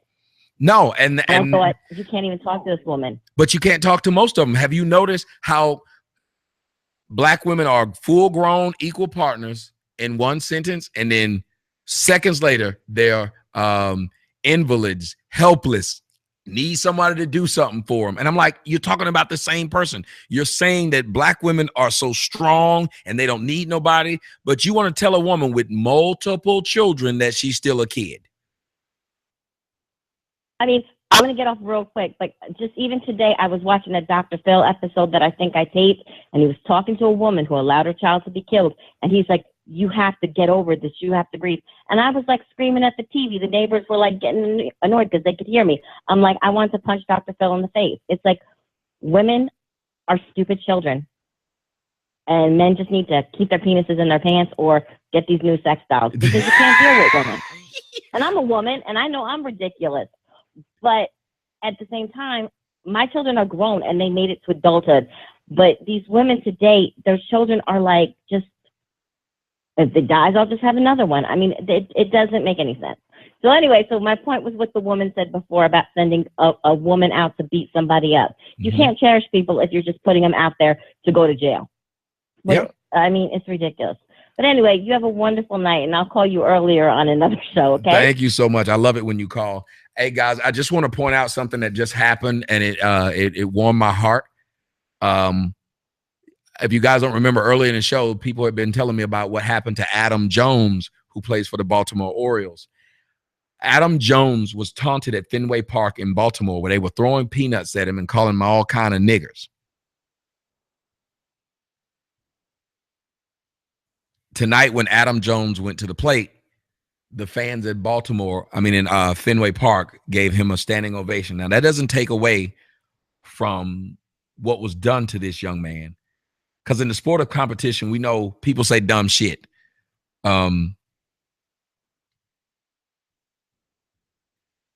People say dumb shit, but there's no place for that, I'm assuming. There's no place for that. If you guys know, it happens a lot over in Europe. That's why I hate when blacks tell us how it's less racism in Europe. Bullshit. They threw bananas at one black soccer player / football player. They hit another one in the eye with a flare.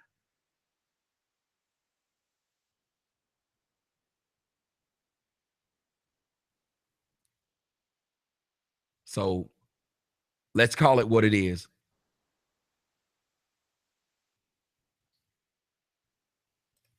Just wanted to say that. 787, caller, you're on the air. Tommy. Hey.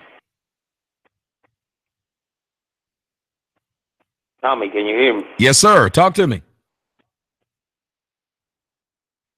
Hey, man, it's Chris. Talk to me. Yeah, I just want to say about the brother Polight, he's just full of shit, man.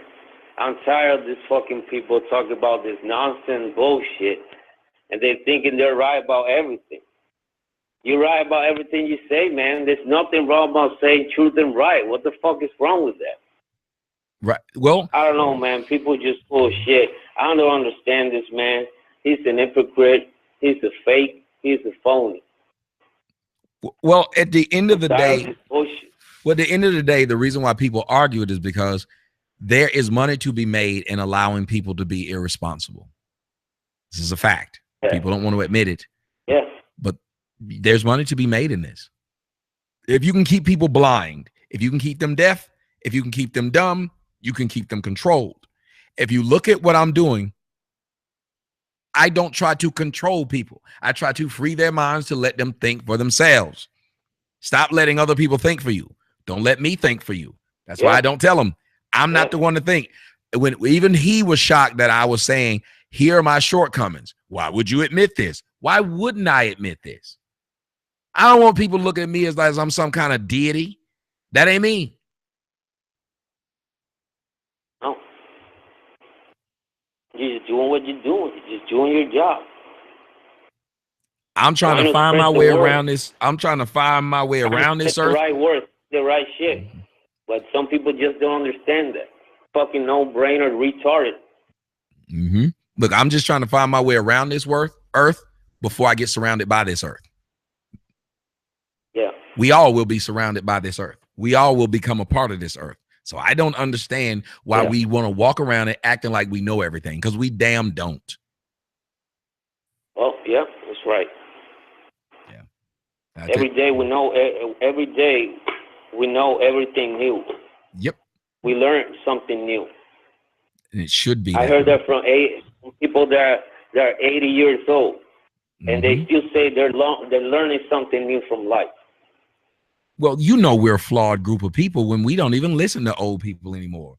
And the fact that we think people in their 30s and 40s are, in fact, old. That's how screwed up society has become. You're in your 30s and 40s. Well, that motherfucker old. You don't know what you're talking about. So you'll have a 16-year-old that will tell you, you don't know what you're talking about. When it used to be a time where you looked towards people who were in their 50s and 60s for guidance of what to do, because you said to yourself, if they've been able to live for 50, 60, 70 years, they did something right. We laugh at them now. Oh, yeah, they did something. Yeah. You got to respect that. To live a long life, they do something right to keep living that long. That's right. All right? It's the fact that we don't even go to successful people. I want to share with you something personal in my life, man. Go ahead. I've been through a lot, man.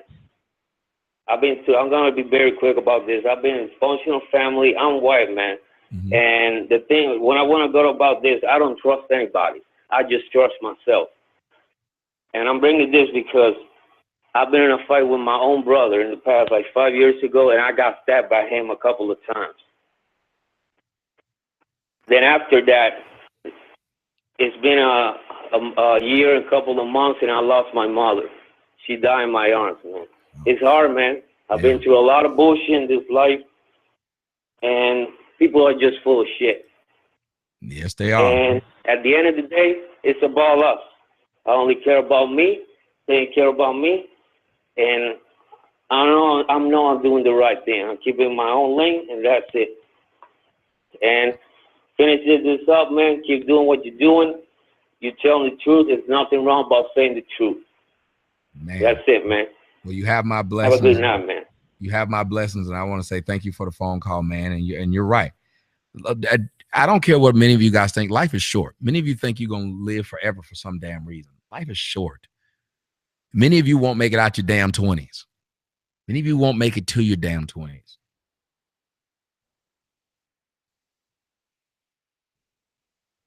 I don't see why we push for so much animosity towards each other. And you listen to this man say he had his mom die in his arms. The closest thing I had to something like that was I tell the story about my friend. His name was Trent Ryden. And he was 13 years old. We were playing basketball. And Trent just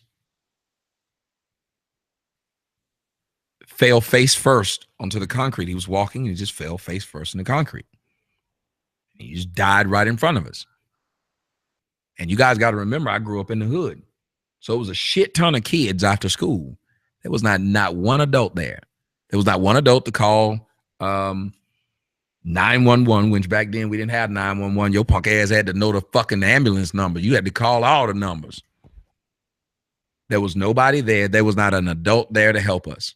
We didn't know what to do as he lay there shaking, and then he died in front of us. And because we lived in a black neighborhood, the white ambulance that finally came, let me tell you what they did in front of all of us black children who were watching our peer dead, lifeless. They rolled a stretcher out there. They put Trent on the stretcher. They put folded up blankets on his chest and rolled him out. Now, as children, we had to watch this. As children, we had to watch these white people say, this nigga dead, and we're going to show y'all this nigga's dead, and we don't give a shit. And there was still not one adult there. Not one. No man, no woman. It took them 45 minutes after they were called to show up. And where we lived at was about 5 blocks from the hospital. It took them 45 minutes to get there.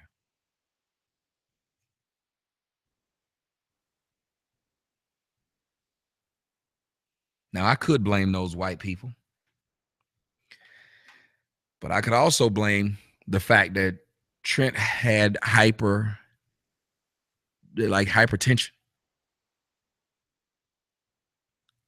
His family never took him to the hospital. His family never gave a crap, like many of our family never gave a crap. Most of the time we found out something was wrong with us was when we died or when we got extremely sick and survived it. We didn't go to checkups. I don't remember a time going to any doctor to get any checkup. When I started going to a white high school, do you know, to fit in with the white people, I used to make up a lie that I was going to the dentist, have a dentist appointment at like 11. And I would just leave and walk home because I was ashamed that all the white kids their parents would come or something would happen and they would leave for, I'm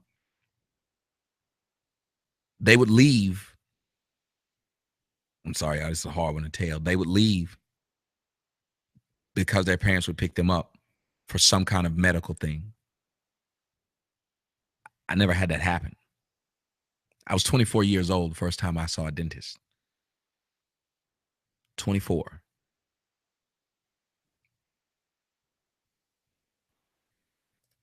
Somebody with an unknown phone call. What's up?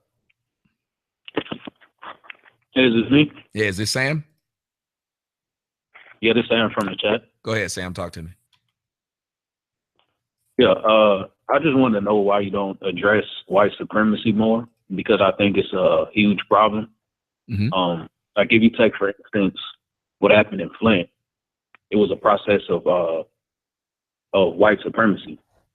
They basically didn't fix the water because it was a majority black community, and the result was people having brain issues. Maybe you can hear what I said earlier.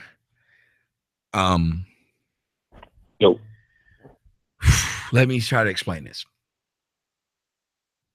I agree with you, but I cannot talk about white supremacy when I look at what happened in Flint, Michigan, because the people had it on the ballot and they could have voted against it and they did not.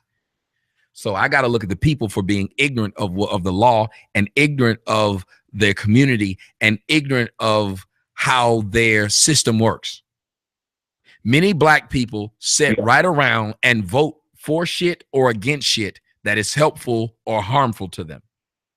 They do this purposely because they walk around and they say things like, just like I said, yes, I look at how the ambulance wouldn't come over there and pick up my friend. But you know why, as I got older, I realized why they didn't want to come over there? Because they were getting called over there every day because somebody was getting shot. Somebody was getting beaten. There were times where the ambulance and the police would come over there and they would get shot at. So as I got older, I started realizing, why do we expect people to treat us like humans when we're acting like animals? So I can't talk about white supremacy when I have a shirt that said, black inferiority touches me way before white superiority is a problem. Black people doing things to black people is a bigger problem to me than what happened in Flint, because what happened in Flint could happen to poor white people too, because if I'm not mistaken, there were poor white people there too who drank the same damn leaded water. There were white people who died drinking that same leaded water. So I'm not going to go after white supremacy when I know that people are going to go after poor people of all races. Go ahead. Like I was talking to my family, and I was telling them the reason that I don't go to a Christian church is because they don't preach about the appearance of Jesus or who Esau was and all that kind of stuff. Mm-hmm. So I think by leaving out who your enemy is, then you can be defeated by them. Yeah, but white people are not my enemy. Yeah, I think so. No, I'm saying, but we see it differently. And I tried to explain it to you, and I understand that you may see what I'm saying completely different. But no, yeah, I understand. I do not think white supremacy is my issue when I can openly look and see that black folks are struggling to even be civil towards each other. And you cannot build towards someone that doesn't know how to build. You cannot build with these people. So until you can get black people to even feel like they have a brotherhood or a kinship, then why would you talk about them as if someone else is the enemy? If you look at the murder stats in the United States of how blacks are destroying each other and doing it with glee. If you look at how we talk to each other, I'm sorry, I don't have a problem with white people killing black folks when black people can listen to another black person and say, oh, I don't like what he said, I'm going to kill him. Because that's actually how we treat each other. You do know that, right? We will say to another black man, I don't like what you said, I'm going to kill you. But that's a result of social engineering. Okay, whatever a result is, I know I feel you, but going after white people isn't going to change that social engineering by that logic of what you're saying. If you believe that we've been socially engineered to do something, we should go after them. I'm just saying that we should be cautious of white supremacy. We shouldn't be as trusting. We should be cautious of social engineering. Oh, I'm not trusting of white people. I agree with you there. But we should also be cautious of other black people if we have gotten out of the matrix, knowing that they're still in it. If you look at the movie Matrix, what did Switch do? If you have people who are still involved in the white supremacist system, if you have people who still look to this system, i.e. black women, they look to this system to keep them alive, basically. Do you think they're going to fight that system? No, but I think we should teach them to not trust it, though. I think you should just preach that just a little bit more, so that it would also help you, so that all these pro-blacks and I don't want the pro-blacks on my team. I don't want the pro-black. I don't want those pro-blacks on my team. If you look at those pro-blacks, they don't even like each other. Why would I want them with me? Seriously, they don't like each other. This is a group of people who do not even like themselves. They don't get along with each other. They've all threatened to kill each other. That's how bad they've gotten. And they argue over stupid shit. Pro-blacks do nothing progressive other than many of them might have it for their insurance or for this. That's about it. Flo won't even deal with these blacks. Yeah, I'm gonna just say, I think that what you're doing is good as far as bringing back the shame of all the ignorance going on in the black community. But I just want to say I do think that you should address white supremacy more, and then preach a little bit more of the potential of black women. Let me ask you something. I feel what you're saying about how I should preach it, but do you not understand that there are some people called podiatrists and all he does is deal with your feet? That's what he does? Yeah. Mm-hmm. Or there are baseball players who only can play first base, but he's really good at it. There are pitchers who only come in for one hitter. They're really good at it. I think what people need to start doing is respecting me for the niche I've built. And if there's a place, here's how the free market's supposed to work. If we work like Jews will have one brother be a lawyer, one brother be a doctor, one brother be, they will all do something different. That way they can corner the market. Couldn't we corner the market if there was a guy who spoke about white supremacy? I speak about black women, another one uplift black women, and we'd all be able to work together as a unit. I want all black folks to do me a favor and go watch Voltron. Each of those lions had a different color and a different job. Maybe we need to stop having all black people try to be the black lion. Because once you do that, then we have 5 heads, no feet, no arms. Feel me? I guess, man, I still kind of disagree, but thank you for answering my question. No problem, Sam. Thank you for calling. We only got 20 seconds before the rest of you can call in to get to be a part of the last hour of the show. These calls have been going by fast, and I'm going to keep them going by fast. 832, caller, you're on the air. Tell me how you doing. Doing well. Talk to me. What are your thoughts? This is Sigma Chi from Houston. What up, H-Town? Talk to me. I tried again. I tried my damnedest listening.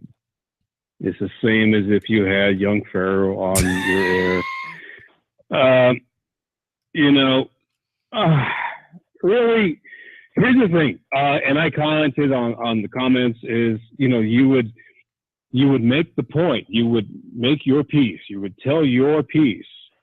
And then I would hear them say, yeah, I understand where you're coming from, but every time I hear the word but, that basically is telling me, no, you don't accept. You're just letting him speak. You're waiting until you can speak. That's all that I'm hearing. That's all that I heard. That's all that I heard between the arguments that you had, or the debate, the proverbial debate you had between yourself and these three people and the young lady who was with Brother Polight.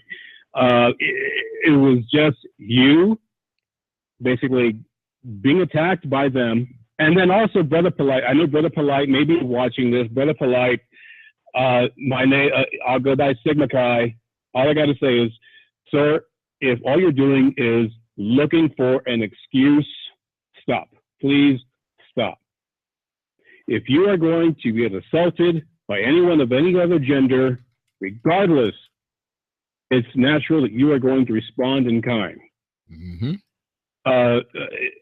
One thing that I did say, or one thing I did post, it was from, I'm sorry, I forget the name of the football player who knocked out his fiance/wife in the elevator. Oh, no, I'm sorry. You're talking about, there's two of them that happened. Joe Mixon did it, and they're making him apologize. He just went into the draft out of Oklahoma OSU. And the other one was, no, the one before I know, it. you're talking about the little man from Ray Rice. Yeah, it was there you go, Ray Rice. There you go. And the women on The View were just going ape shit about it. And Oprah. I'm sorry. Oh, that's another thing. Oprah. The young lady who called in earlier about Dr. Phil. I got to let you know, Oprah owns Dr. Phil, which is why everything is pro-woman for Dr. Phil.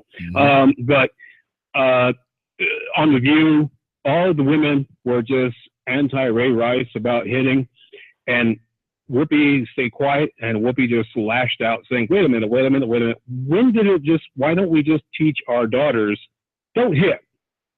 How hard is that? Don't hit. How hard is that? Just don't do violence. Yeah, keep your damn hands to yourself. Keep your damn hands to yourself. Especially keep your goddamn hands to yourself. If you actually find it necessary, if you get so angry and you have to lash out, and what you feel is, I need to hit this person, you have absolutely no business being in a relationship with anyone. Thank you. Whatsoever. You are not mature enough to be in a relationship with someone and think, I'm going to spend the rest of my life with this person. When this person does something or says something that makes me angry, I have to assault this person. No, that's not a relationship. That's not a future. That is nowhere near a future. Tommy, I give all praises to your work. I'm sorry that I haven't donated lately, but I will. And you're good, brother. I wish you, your family, all the best. I wish you all the best. Well, thank you. And I'm very so much. sorry that. I'm sorry that they were on the line on the show tonight. But I also appreciate it because what it does is it keeps showing the community that the truth is ugly, and it has got to be faced. That's Logic my point. Trumps emotion. That's all I have to say. Thank you. Have a good night. Very good call. Hey, I can't even argue when I get good calls like this. This shit is awesome. And he's right. I don't understand why anyone could not realize what's happening here. What you have is a situation of where common sense would tell people, if you got to lay your hands on someone, You need to be with them. Let's say it together, guys. You got to lay your hands on someone. You do not need to be with them. I think that would be common sense. Ladies, how many of you want a man whooping your ass? Fellas, how many of you want a woman who thinks you cheated so she whooping your ass? Do we not have the right to not have our ass whooped? I think I do. And I think any woman does. And I think people like me who've grown up in bad situations have acted wrong. I can say I've acted completely out of line in relationships. I have. I've said things I shouldn't have said. I've done things I shouldn't have done. Now I could blame it on how I was raised, but then at what point can I realize you knew it was wrong when you was doing it? How many of y'all did something and you felt that out of body experience? Like I talk sometimes and I'm like, shut the fuck up. Shut up. Stop talking. But I keep talking. And I'm like out of body. I'm like looking at myself saying, stop talking. But I can't. There's a lot of times where I found myself and I knew what I was doing was wrong and I still did it. So maybe, just maybe, we should start looking at ourselves and wonder, how can we prevent ourselves from doing stupid shit? Not every man that hits a woman is some devil. And not every woman who hits a man or a child is some devil. A lot of times what it is they have that out of body experience because they're replicating things that have happened in their lives. They've been around people who dealt with things violently. And the sad part is not only the person who's doing the beating that's been around people who've been violent, but a lot of times many of us who are getting beaten, we accept it because we believe that's all we're worth is to get beaten. And a lot of times we believe that that is an expression of love itself. That if we don't have someone talking shit to us, that if we don't have someone cheating on us, that if we don't feel like they're doing something against us, then we're not in a real relationship. I found myself not able to deal with chicks who aren't argumentative and feeling like I love chicks who are. Glutton for punishment, maybe? Many of us need to realize exactly what the brother who called in on the show just said. 616, caller, you're on the air. 616, caller, you're on the air. Gotta drop you. 661, caller, you're on the air. Hey, what's Tommy? How are you tonight? I'm doing well. All right, I guess. Talk to me.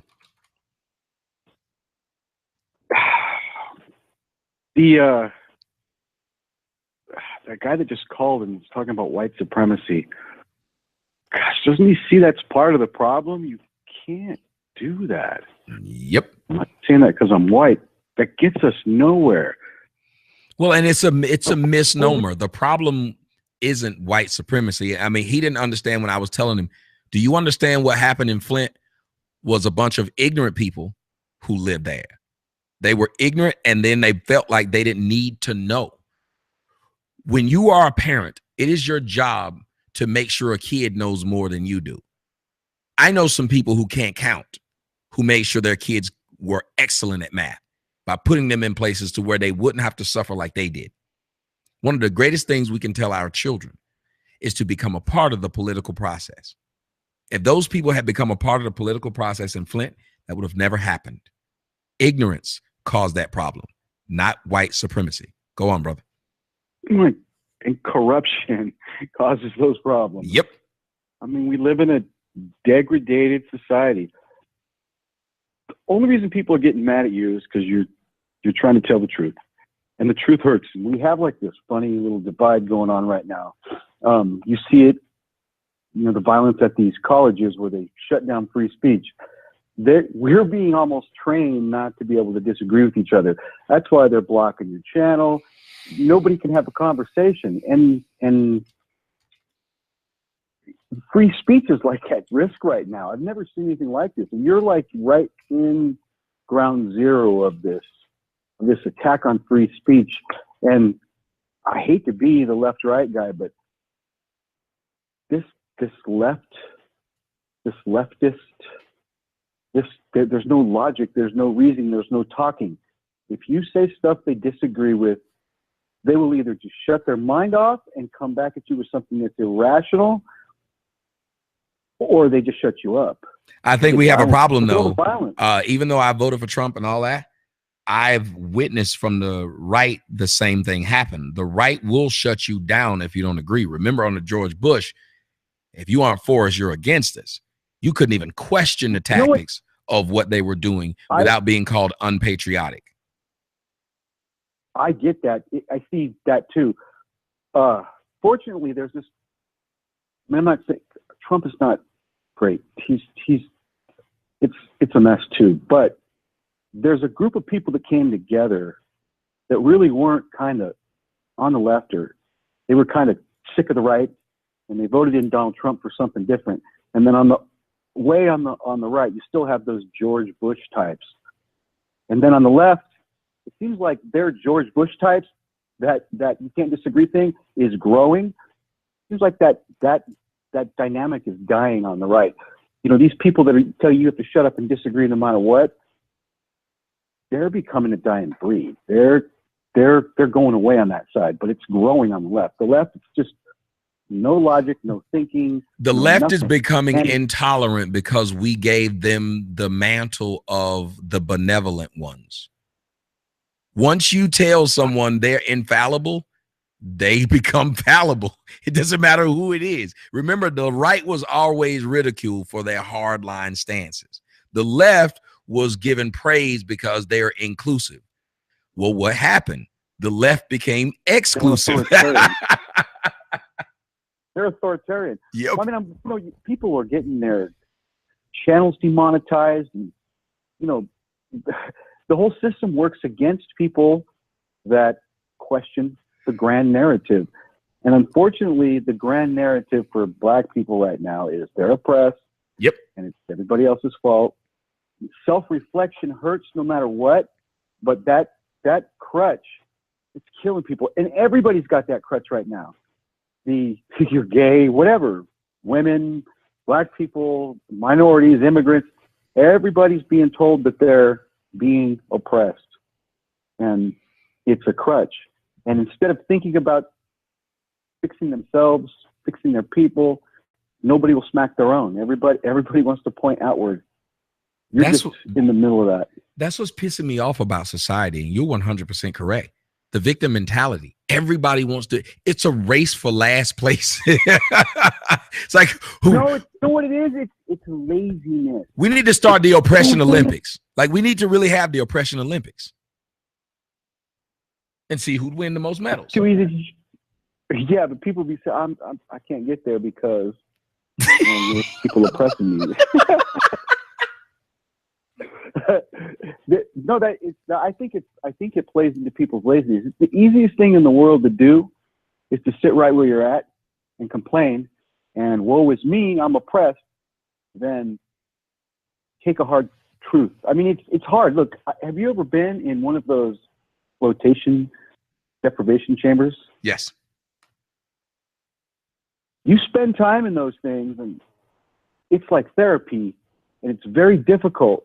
Because when you're alone and it's silent and time goes by, you start to look at yourself, and your ego kind of drops, and it could suck, man. You can kind of come out of that thing a little bit defeated, but I use it to kind of help me keep my shit together, get my shit together. Yep. You start making mental checklists, and that's difficult.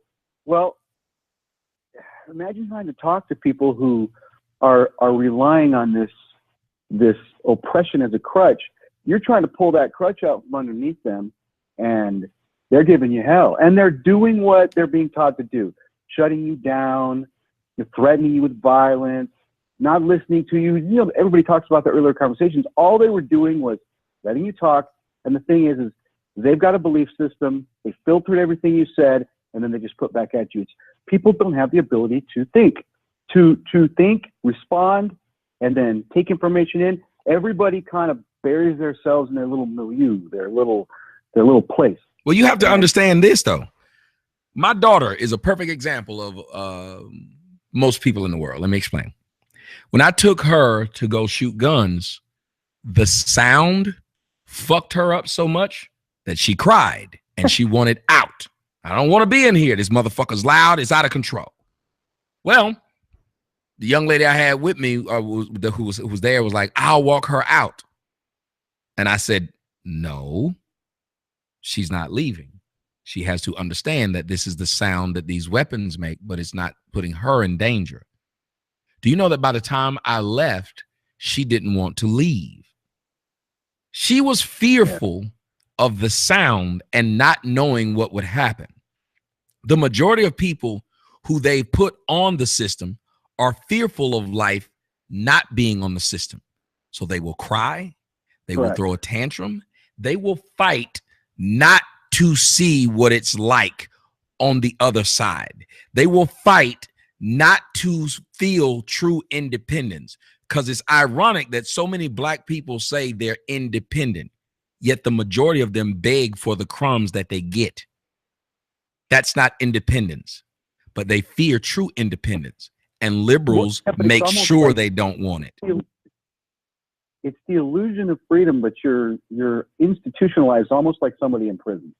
Get it long enough and you can't function outside of it.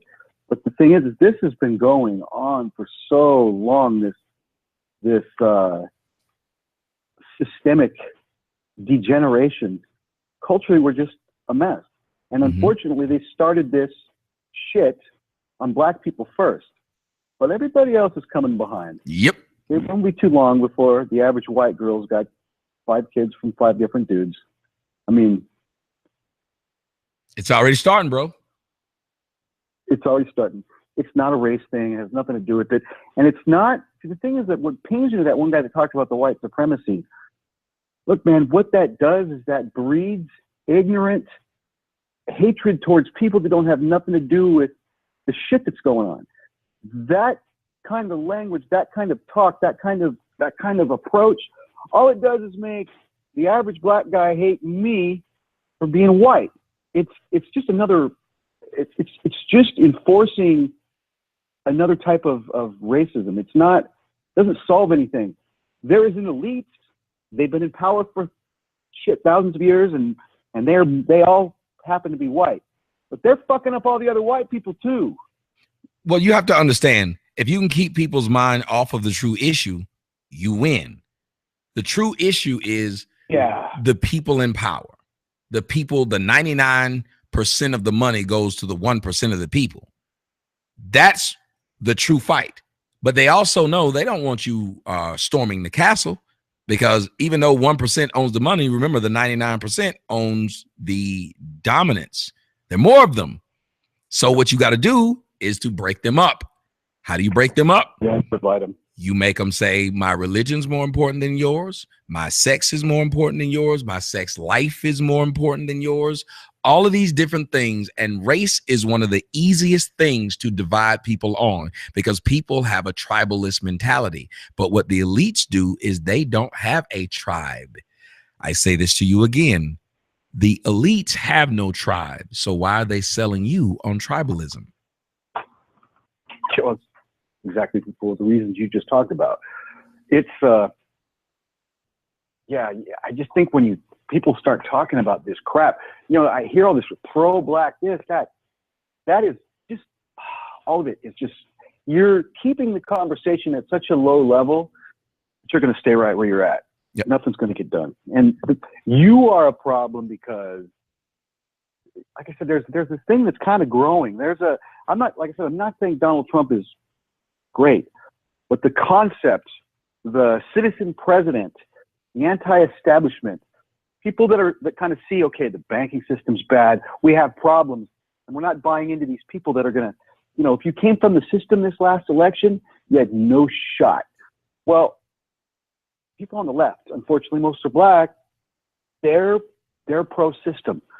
They're not anti-establishment, and therefore they take the establishment's message and all the brainwashing, and that's why there's 12 genders and all the crap that we talk about. I mean, look at the conversation you have to have with people. You're talking about, well, should you be able to respond if somebody hits you?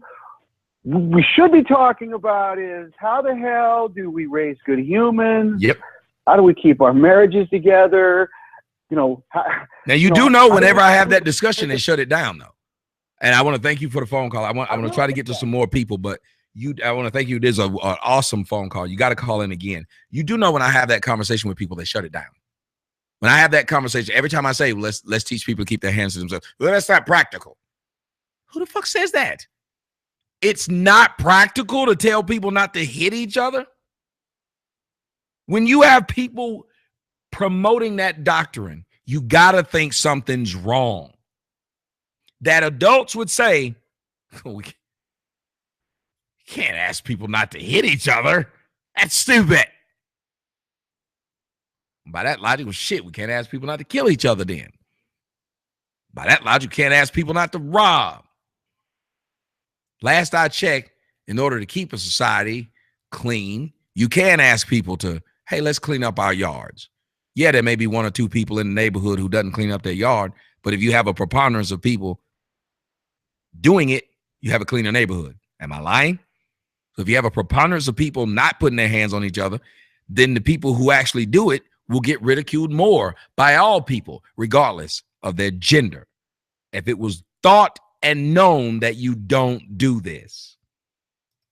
312, caller, you're on the air. Okay. Hey, talk to me. What's up, Tommy? Not much, talk to me. It's your boy from Georgia. Hello? It's who? Can you hear me? Yes, I can hear you, but what'd you say? It's your boy from Georgia. Can you hear me? I can hear you. What did you say? Hello? This is Jerome Hill from the north side of Chicago. How you doing tonight? I'm doing all right. You got the floor. I think you did very well in that discussion and in that debate. And like you said in I think in this video I saw you in once. You was dissecting young Pharaoh and young and Brother Polight's conversation. I think you said something about anti-vax. What was the other thing? Which one? It was on the Conspiracy Channel, and you said you was dissecting the debate between young Pharaoh, Brother Polight, and Sinetta, and you said anti-vax. I can't remember what you said right there, but it was so cool. And you said anti-vax, pro-blacks, or something. Pro-blacks, anti-vax. Right, like they don't believe in the idea of facts. If you pro-black, you're going to talk about things that don't matter. Have you noticed they talk about things that do not? They're not going to help. But why would they be arguing what the fuck Kemet was?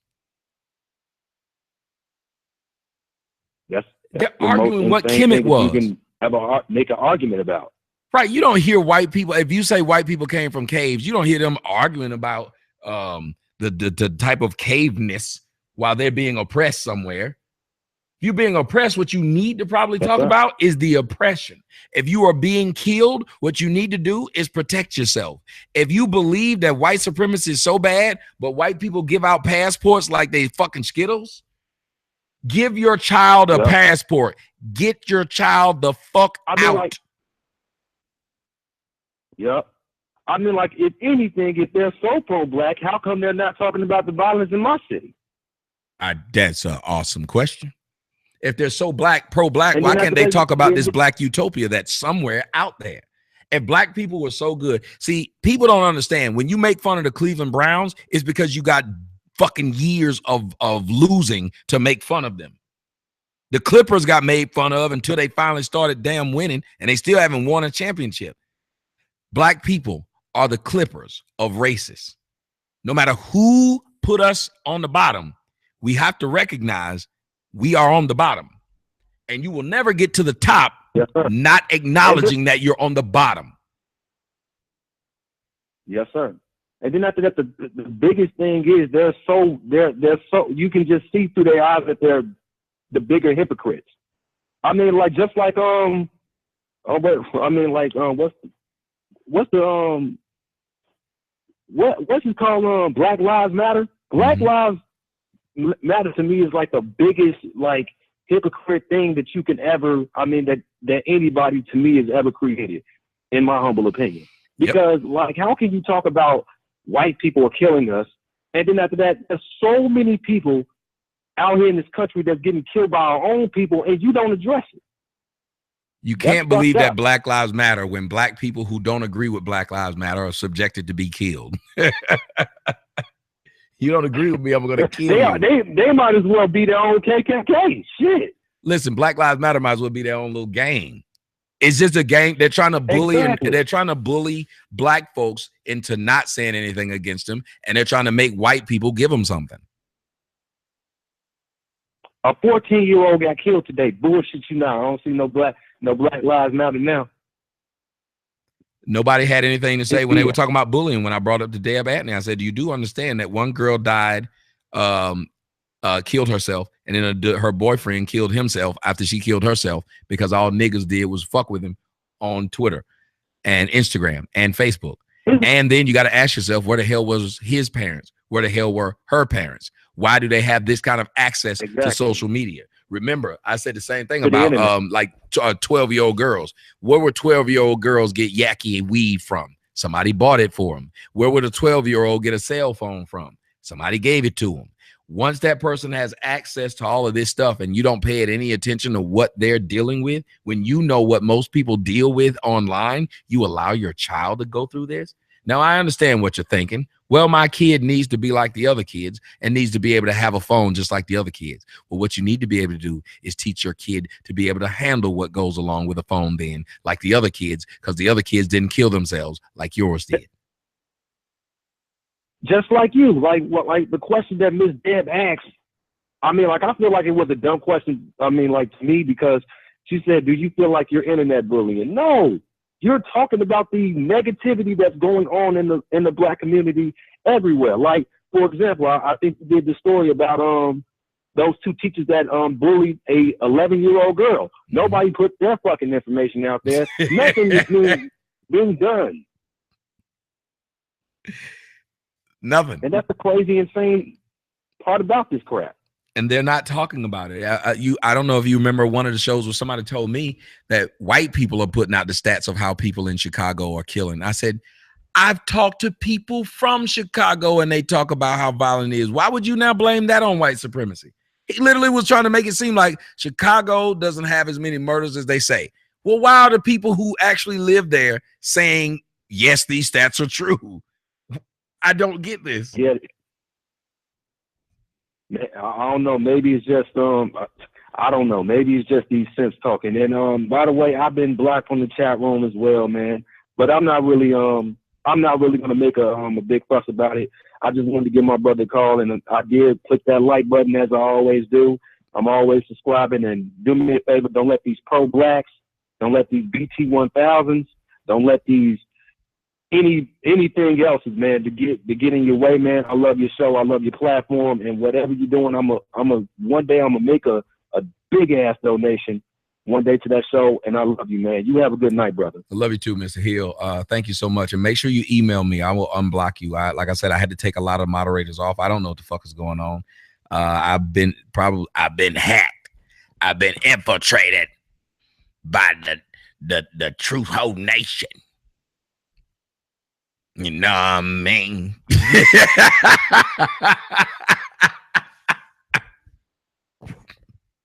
They've been hacking me, you know what I mean? 912, caller, you're on the air. Hey, Mr. Sotomayor, my name is Woody from the chat room. What's going on, brother? Talk to me. Hey, I was wondering, I have 2 points, actually. Well, the first thing was I was watching the 5150 show. Mm-hmm. And Mr. Holcomb said he wants to offer a truth to you. He said he really doesn't remember how the beef with you all actually started. And he said he wants you to go on and end it because it's not worth it. He said you guys could actually end up being friends at some point. But if you watch the show tomorrow, you actually be able to see where he actually said it's right after the break. That's what the conversation about you and him becoming, allies of courts again. Man, it sounds like they're going to try to kill me. No, he was serious because I think the issue is now that the You know why he's serious? Because he's about to get sued Well, but no, I'm saying because he's about to get sued by Ari Spears, number one. And the last thing you want me is to be able to go and say, well, yeah, he did some of the same shit to me. And number two, he knew I was supposed to be doing a video about that watermelon thing. He's not going to be able to live that shit down. That watermelon movie looked bad. Yeah. And I hadn't done it yet, but I was supposed to sit there and do my video about if I'm a coon, all the shit he's done and said. And they got that video out there where he said where he talking about fucking Zoe. This is a setup. I don't trust them dudes. How about this? He said,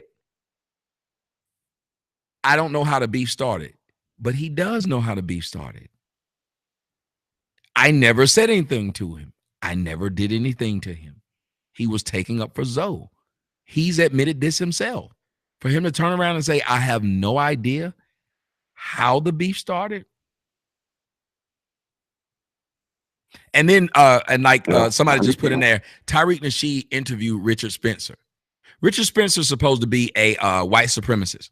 Why would Tariq Nasheed be able to get in contact with him and interview him if he's such a pro-black? And why would he still talk about me like I ain't shit while talking to this man? That's my next point. I want to talk about that. Go I ahead. want to speak on about Mr. Nasheed. Mm-hmm. I do a lot of traveling, so I get to watch a lot of YouTube videos during my travels. And I listen to a lot of the show. I listen to you, I listen to Corey, I listen to Tariq. I'm not so much in the Zoe or Polight, but I listen to a lot of it, you know. Mm-hmm. And Nasheed is he's a special person, man. Like I don't see all those people get behind him and follow what he says, because if you really listen to him, he's really ignorant, and all he talks about is white supremacy, and he's beating it into people's head like white people are to blame for everything, and we're the cause for nothing. Now I do believe in systematic white people do things like kind of to our detriment. Mm-hmm. But I don't believe to place all the blame on them and say they're the cause of all of our problems. But if you listen to some of his rhetoric, it's just like he just berates people. Like, he just took his phone call or during his interaction on the show. For him to be so enamored with black people and to love us so much, he treats us like straight shit. Just listen to his show sometimes, and he talks like he's above everybody. He just knows it all. But when you listen to what he says, it's just white supremacy. He, when he debates people, is always white supremacy. He never delves in any other subject other than white supremacy. And if you constantly eating this up, being fed this rhetoric, it becomes a part of you. And it's kind of like you're going to placate to his ideas that you're lesser than white people because they're supreme. So it plays on one psyche if you just listen to it so much. You know what I'm saying? Yeah, I don't. I've listened to Tariq Nasheed. I don't trust a word he says. I mean, it's his business. He does what he does. Yeah. But if you can listen to a black man tell you that he will not let another black man talk to him, but he'll let a racist white man do it, but they're supposed to be the man against white supremacy, none of that makes sense. When you will try to shut me down, when I ain't done nothing to you, punk, but you give this so-called racist white man your platform, you're full of shit. And brother, if you listen to him talk, man, it's like he always does his debates, and he does like a commentary on his debates with people. Mm-hmm. And it's always like, I won, I did this, they tried to avoid me, they tried to talk around me. And I'm like, man, if you listen to yourself talk, man, you didn't say anything.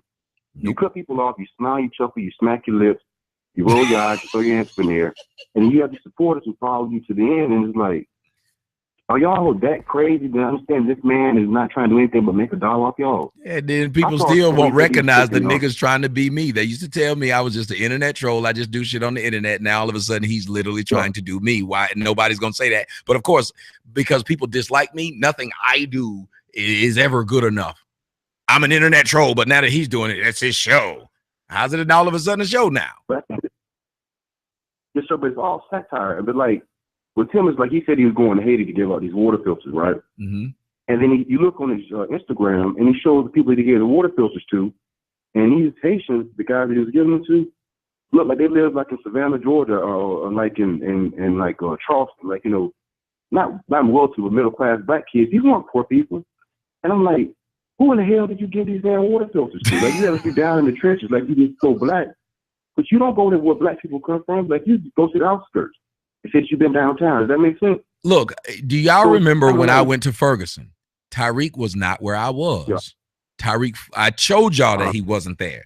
We were there at this. We were there basically at the same time, except he came at 3 in the afternoon.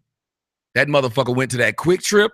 He took 2, and even the people when I got there said, this nigga was here earlier. Yeah, he came. He took 3 pictures. He got the fuck out. Where was my black ass at? It was 9 o'clock at night. Niggas was shooting and shit, and I was right there in the street recording. Bitches like, I watch your shit. I'm walking down the street. Everybody kept taking pictures with me. I know the turn me up out here. CNN. I'm right there with, what was his name? Don Lemon. Yeah, I'm out there with him. Tyreek got the fuck out before 4 o'clock hit. Same thing when I went to Long Island. What that nigga do? He was wearing that Nigerian scam artist white linen. He took the picture with the with the shades on in front of the memorial. I was there the whole day.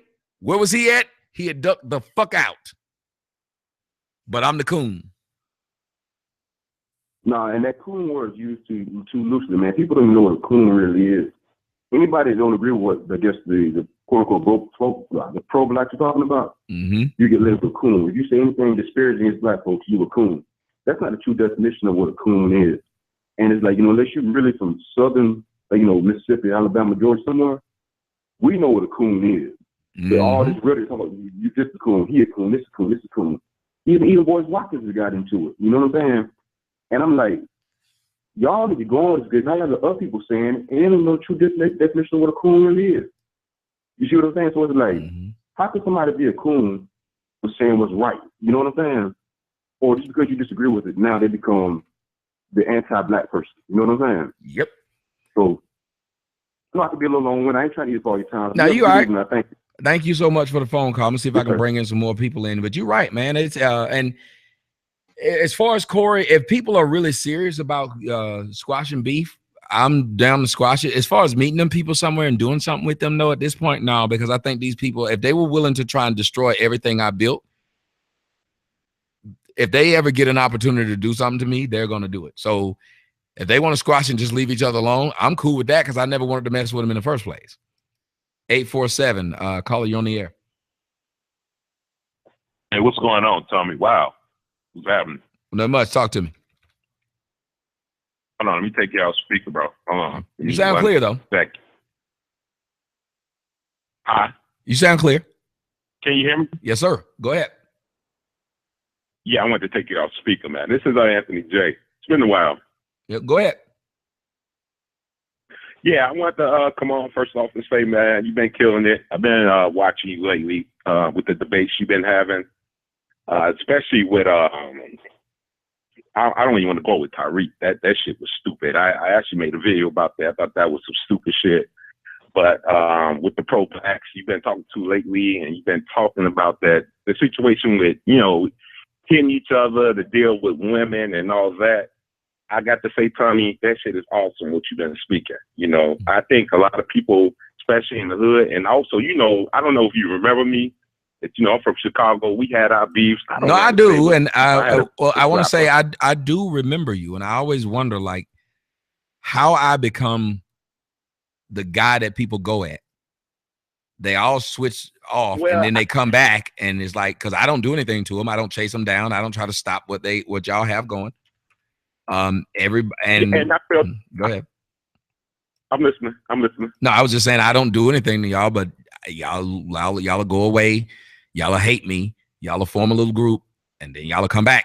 And I just think it's odd because that ought to tell you something. It wasn't no hate. We a lot of times when we was over there talking, we really weren't really talking about you. It was just certain events we would talk about and certain things because it was just combo that we kind of like each other company, and that's the things we would just talk about. Now certain people would come over there and bring you up.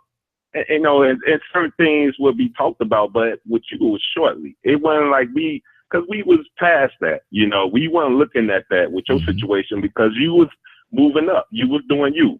So we felt like we was doing us. We didn't want the drama. So we just left it at that. Well, what do you think about the like Polight? what NBA was saying? I don't really want to talk about it. I'm trying to make this quick. I didn't even want this. Yeah, that's why I said just let me know what you think about the but- Polight situation, because that's what we're trying to really talk about. So go ahead. Right. And I wanted to say also like what NBA was saying, like he was surrounded around haters.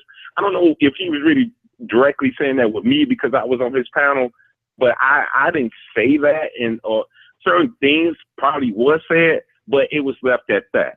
But other than that, no. I mean, like I said before, and I left a comment on one of your videos. No. I want to talk about. I get it. I don't have any beef with y'all, but I do want to talk about the subject of the show, though. I don't want to get into what y'all were doing because, to be perfectly honest, I don't want to take my crowd even away towards that stuff. With Brother Polight and the shit they were saying, that's bullshit. And I think the other guy said it, which is, like why they never talk about other violence, like he said in Chicago. There's always about white supremacy.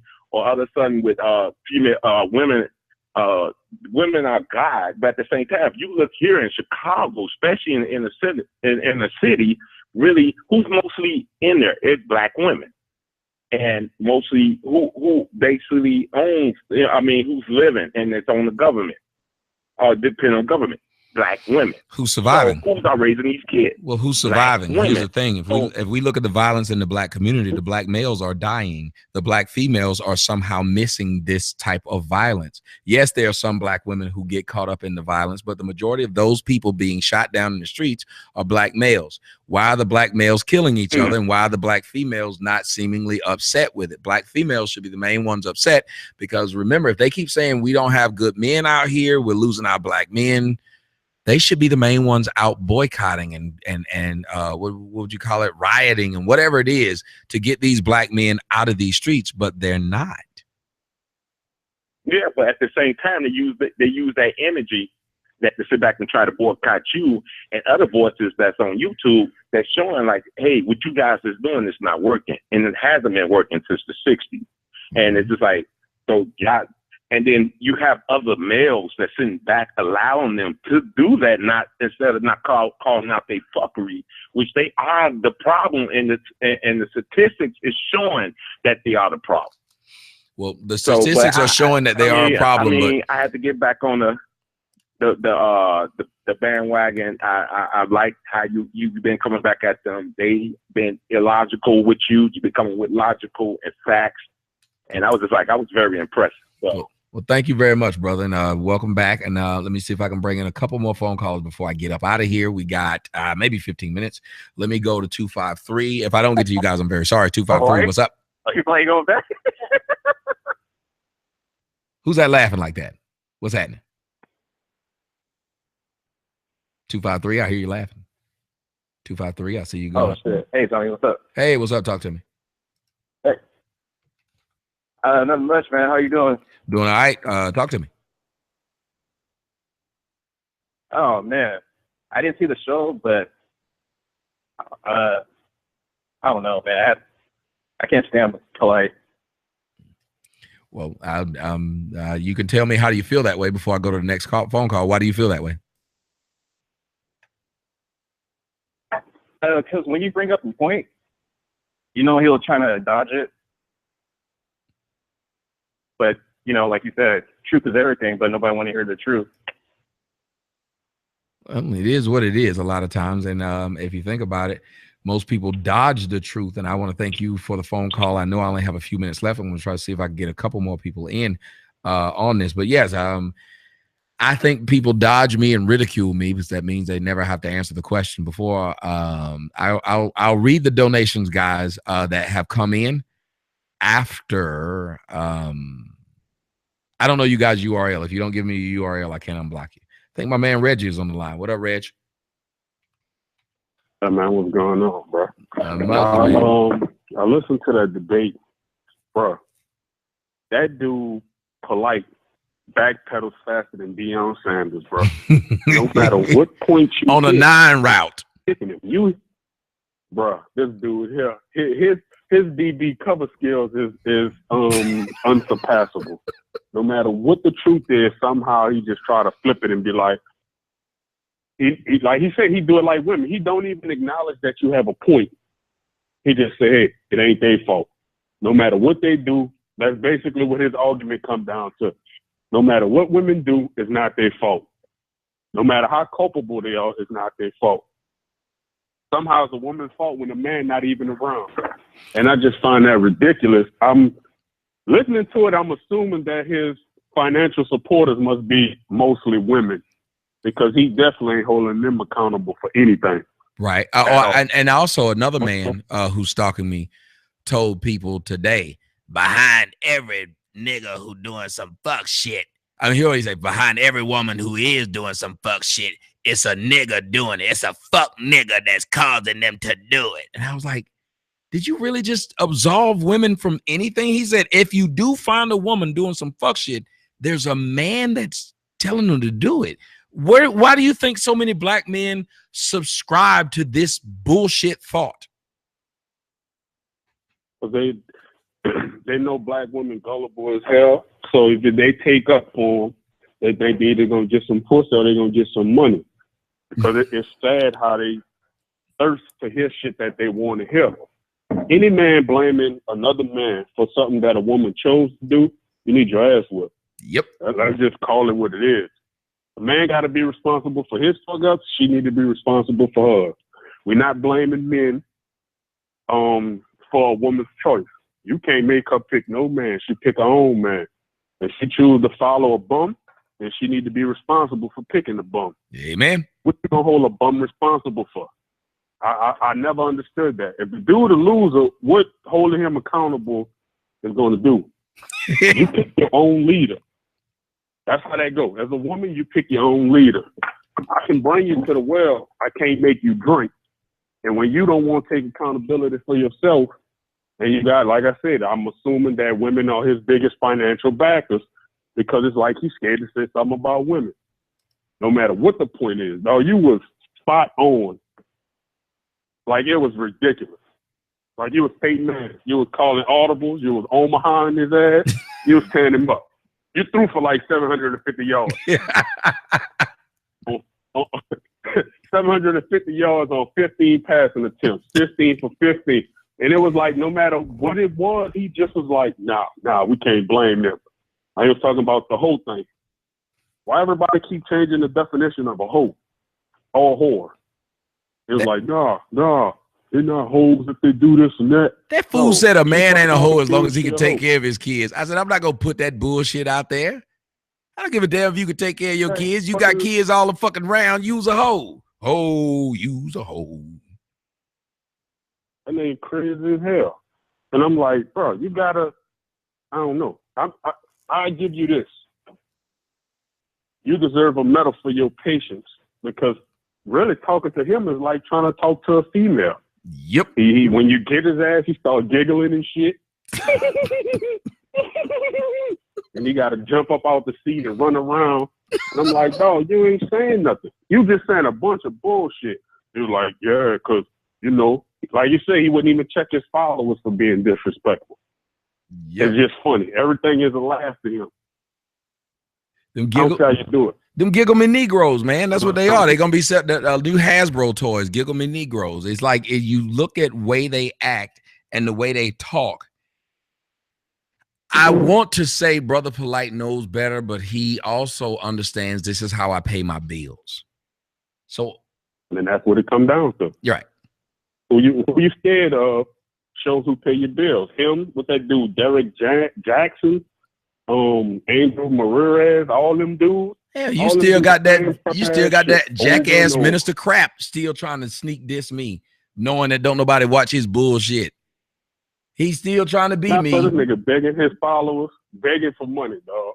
He was mad because they wasn't donating to him, and he called himself throwing shade at you the whole video. I'm like, ain't this the same nigga tell other niggas stop pocket watching? Yeah. Pocket watching? Minister Crap wish he could be me. This nigga be sending me messages talking about we need to do a show together. He be sending me messages talking about some we need to do a show together, then doing videos talking about some I don't pay for pussy like these other niggas do. And he kept trying to say that. I was like, this nigga really begging for people and getting mad because they don't donate. Like, nigga, nobody don't have to donate to you. They donate if they want to. You need to entertain your audience better. You'll get donations. But for you to be begging and crying, I said, this nigga sound like Umar Johnson with this bullshit. That other dude, that Sounds CDF just like- dude that done made all these exposed videos about me. This nigga made a video. He was crying because they wouldn't donate to him. Nigga, we don't even know what you look like. What do we donate to you for? That sucker shit. I was like, man, these black dudes really be trying to destroy black dudes.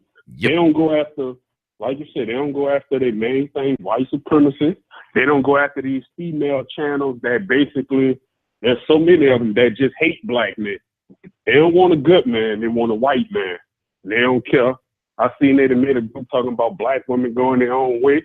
And all these dudes act like none of that exists. Like you're just making this shit up out of thin air. But then I see you made that video of one of his supposed to be wives pregnant for another nigga. I can't wait to hear his response on that shit. And like right now, the brother who called into my show just a second ago in the chat room. He's the one of the brother that talks shit about me. This nigga done put in his chat room. This is my new channel for Red Pill for Hood Guys. He not gonna sell your fucking channel in my shit. Now he called in just a second ago trying to talk about how he cool and he down with me. Why you selling your channel, dog? All these niggas don't want to get they don't want to get jobs. They just think that they can be many versions of me. That's their whole. Somebody convinced them that this was a way for them to make money. And it's sad. Even with your boy who I think called before him was talking about Tariq. When you listen to his show to say he pro-black, he shits on every dude who calls in. Yep. He clowns them all the time. He hurry up and rush them off the phone. And them dudes really calling and looking up to him, asking him for help with business. And he just gives some old vague-ass fucking answers that really don't help you and rush you off the phone again. And I was like, man, y'all letting this dude eat off y'all. Call you Dusty in a minute. Respect when he talk to white people. But when he talked to black people, it's like, yeah, whatever, nigga. And the dude was spot on about it. He was straight up spot on about it. And all these black men, they need to get their mind right. All y'all, like I said, all y'all have an audience. All y'all bring something good. You touch home more of your people than all of them do. Because if you make it seem as if you care. Like you try to hear them out, no matter how stupid they sound. You give them a chance. This nigga run the dude off before they finish the call. He quick to call them dudes gay, playing little gay videos, making fun of the people. Yep. I'm like, come on, dog. You got to do better than that. He does that. He call them Dusty in a minute. He tell them they broke. Why you going to have your audience members? Yep. I've heard plenty of them call in really looking for help from this dude. And he clowned them. I was like, what the hell? I've never done that. Nobody's ever called in to talk to me about trying to, they really look up to me and I'm just clowning them. It's never happened. He do that shit a lot. Like you say, he act like he better than the black people. He begging for money from just the same. And then let's show you do with the two hoes. That I guess he used to be, like I say, he used to be a pimp or Mac or some shit. I'm like, these hoes are basically talking about how they selling pussy. And I'm like, how you condoning that shit, Mr. Pro-Black? Ain't no fucking way. All of them. Okay, I look at the way Brother Polight, he's supposed to love black women, but look at how he says I present them in a bad light. Dude, you present them as straight up whores. Corey did a little flip flop too, because he used to talk about them hoes just like you do. And then it was like for a little period when he was talking about you, he went to talking like he ain't think the same way you did when it came to these hoes. I was like, not 5150. Now, Mr. I'm gonna stand on it.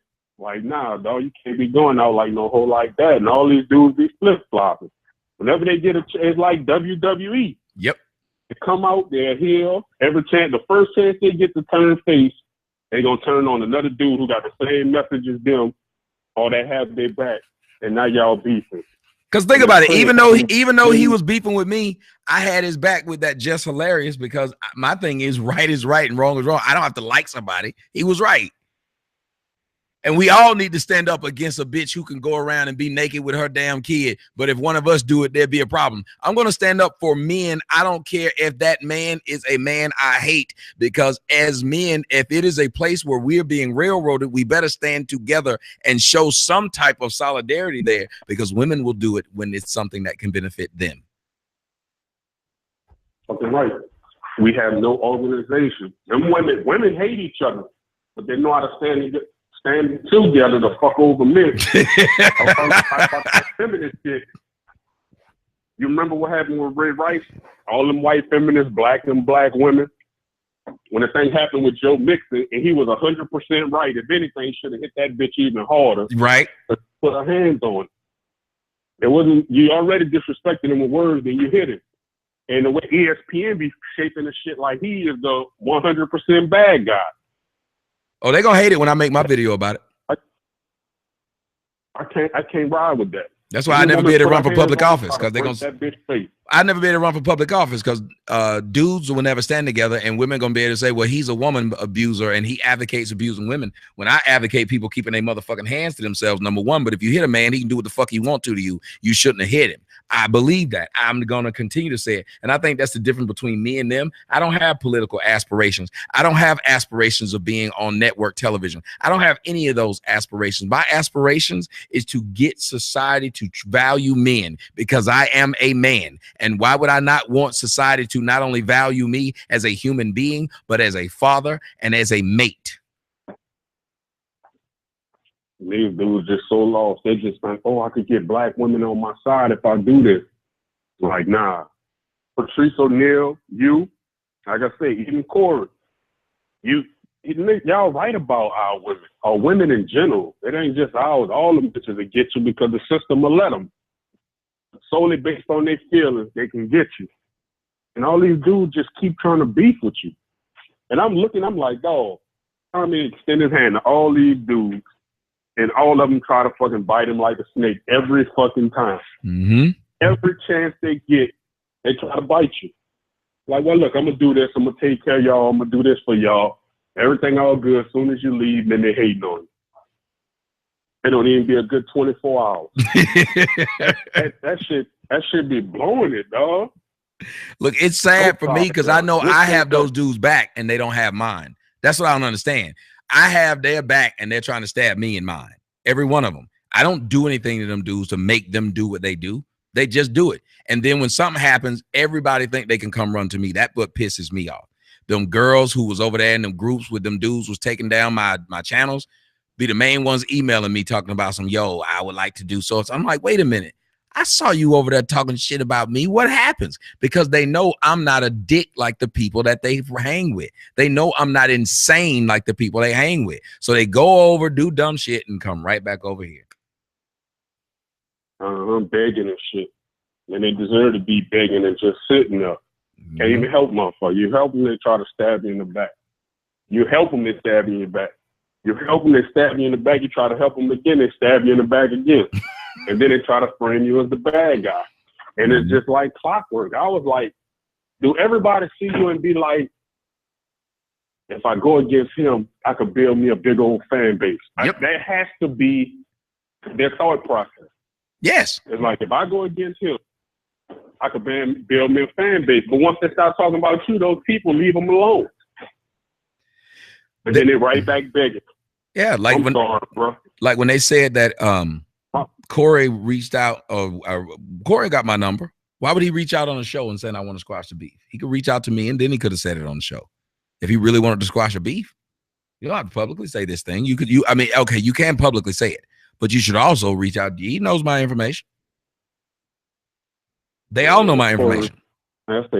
How do you squash a beef with me when you told people I came to LA to suck dick and fuck and that's how I got my money? How do you squash that beef? How do you squash that beef when you had a nigga on your show talking about I call him saying that I walked in on my girl fucking and I was gonna kill myself? How do you squash that beef? Man, you can't. Just gotta leave me the fuck alone. Thank you ask. That's all you ask anyway. Just leave me alone. I don't ask any of them to hang out with me. When I was watching this show, he was like, when you was on camera, I guess it was outside of a film premiere, and he drove by, and he was like, "Yeah, I blew the horn. Like, what's up, nigga? No, nigga, you just blew the horn and kept going. You ain't stop. You ain't say a word. But you can't do that, dog." Like I said, I was like, "Oh, y'all, because y'all black men doing something." But I'm like, man, why do y'all keep fucking with this dude? Like, seriously. You got about 20 seconds, then it's going to cut off. And nobody got nothing to stand on, dog. Nobody. Everybody got a problem with you. They just gotta attack you. They can't say shit about none of your points. Brother Never. Polight be fine, but I say you be embarrassed. Thank you for using Blog Talk Radio. Goodbye. Tell him he had 20 seconds. It got him. That 20 seconds, it got him. Y'all got 3 hours out of me tonight, plus y'all got 3 hours out of me earlier. I think we did a wonderful job tonight, and we got to almost every one of the calls. So that was awesome. Let me go ahead and read Didier Ferdinand sent me a donation, said, "Hey, Tommy, great show. I'm behind on the donation, but I will hit you up big when my situation gets fixed. We love you out here in France, man." That is awesome. Not like that first name. Got a big old donation from M. Robinson, said, "My husband and I are supporters of your movement. Thank you for your efforts, your message, and your tolerance. Blessing and prosperity to you, Mo Rob." Thank you, brother. That was a big old donation you gave me there. That's awesome. Dom Cruz always sending, this is his second donation. He says, "Another one just because you conduct yourself in a professional manner. Oh, yeah. Victoria Justice. I'm out." You know what? I don't know if people remember. Like, that's all I was doing last night was naming chicks that if you got a chance to get them, you out. You ain't fucking with black chicks no more. And it was just funny. It was cute. Now, I reposted it just like I did the thing they flagged down on TNN Raw. I just reposted it. But it's just so strange that they're able to flag stuff like that. And I think that's crazy. I don't know what they're doing to even to be able to do that. But they can do it. Another donation, $5.38. Y'all know I like numbers. Erica Dixon. Thank you so much, Erica, out of D-Land, Florida. Jeff Sykes says, "When you feel like you're getting tired, take a deep breath now and then." Santa Clarita, California. I do feel like I'm getting tired at times, but then I think you guys help push me in a different direction.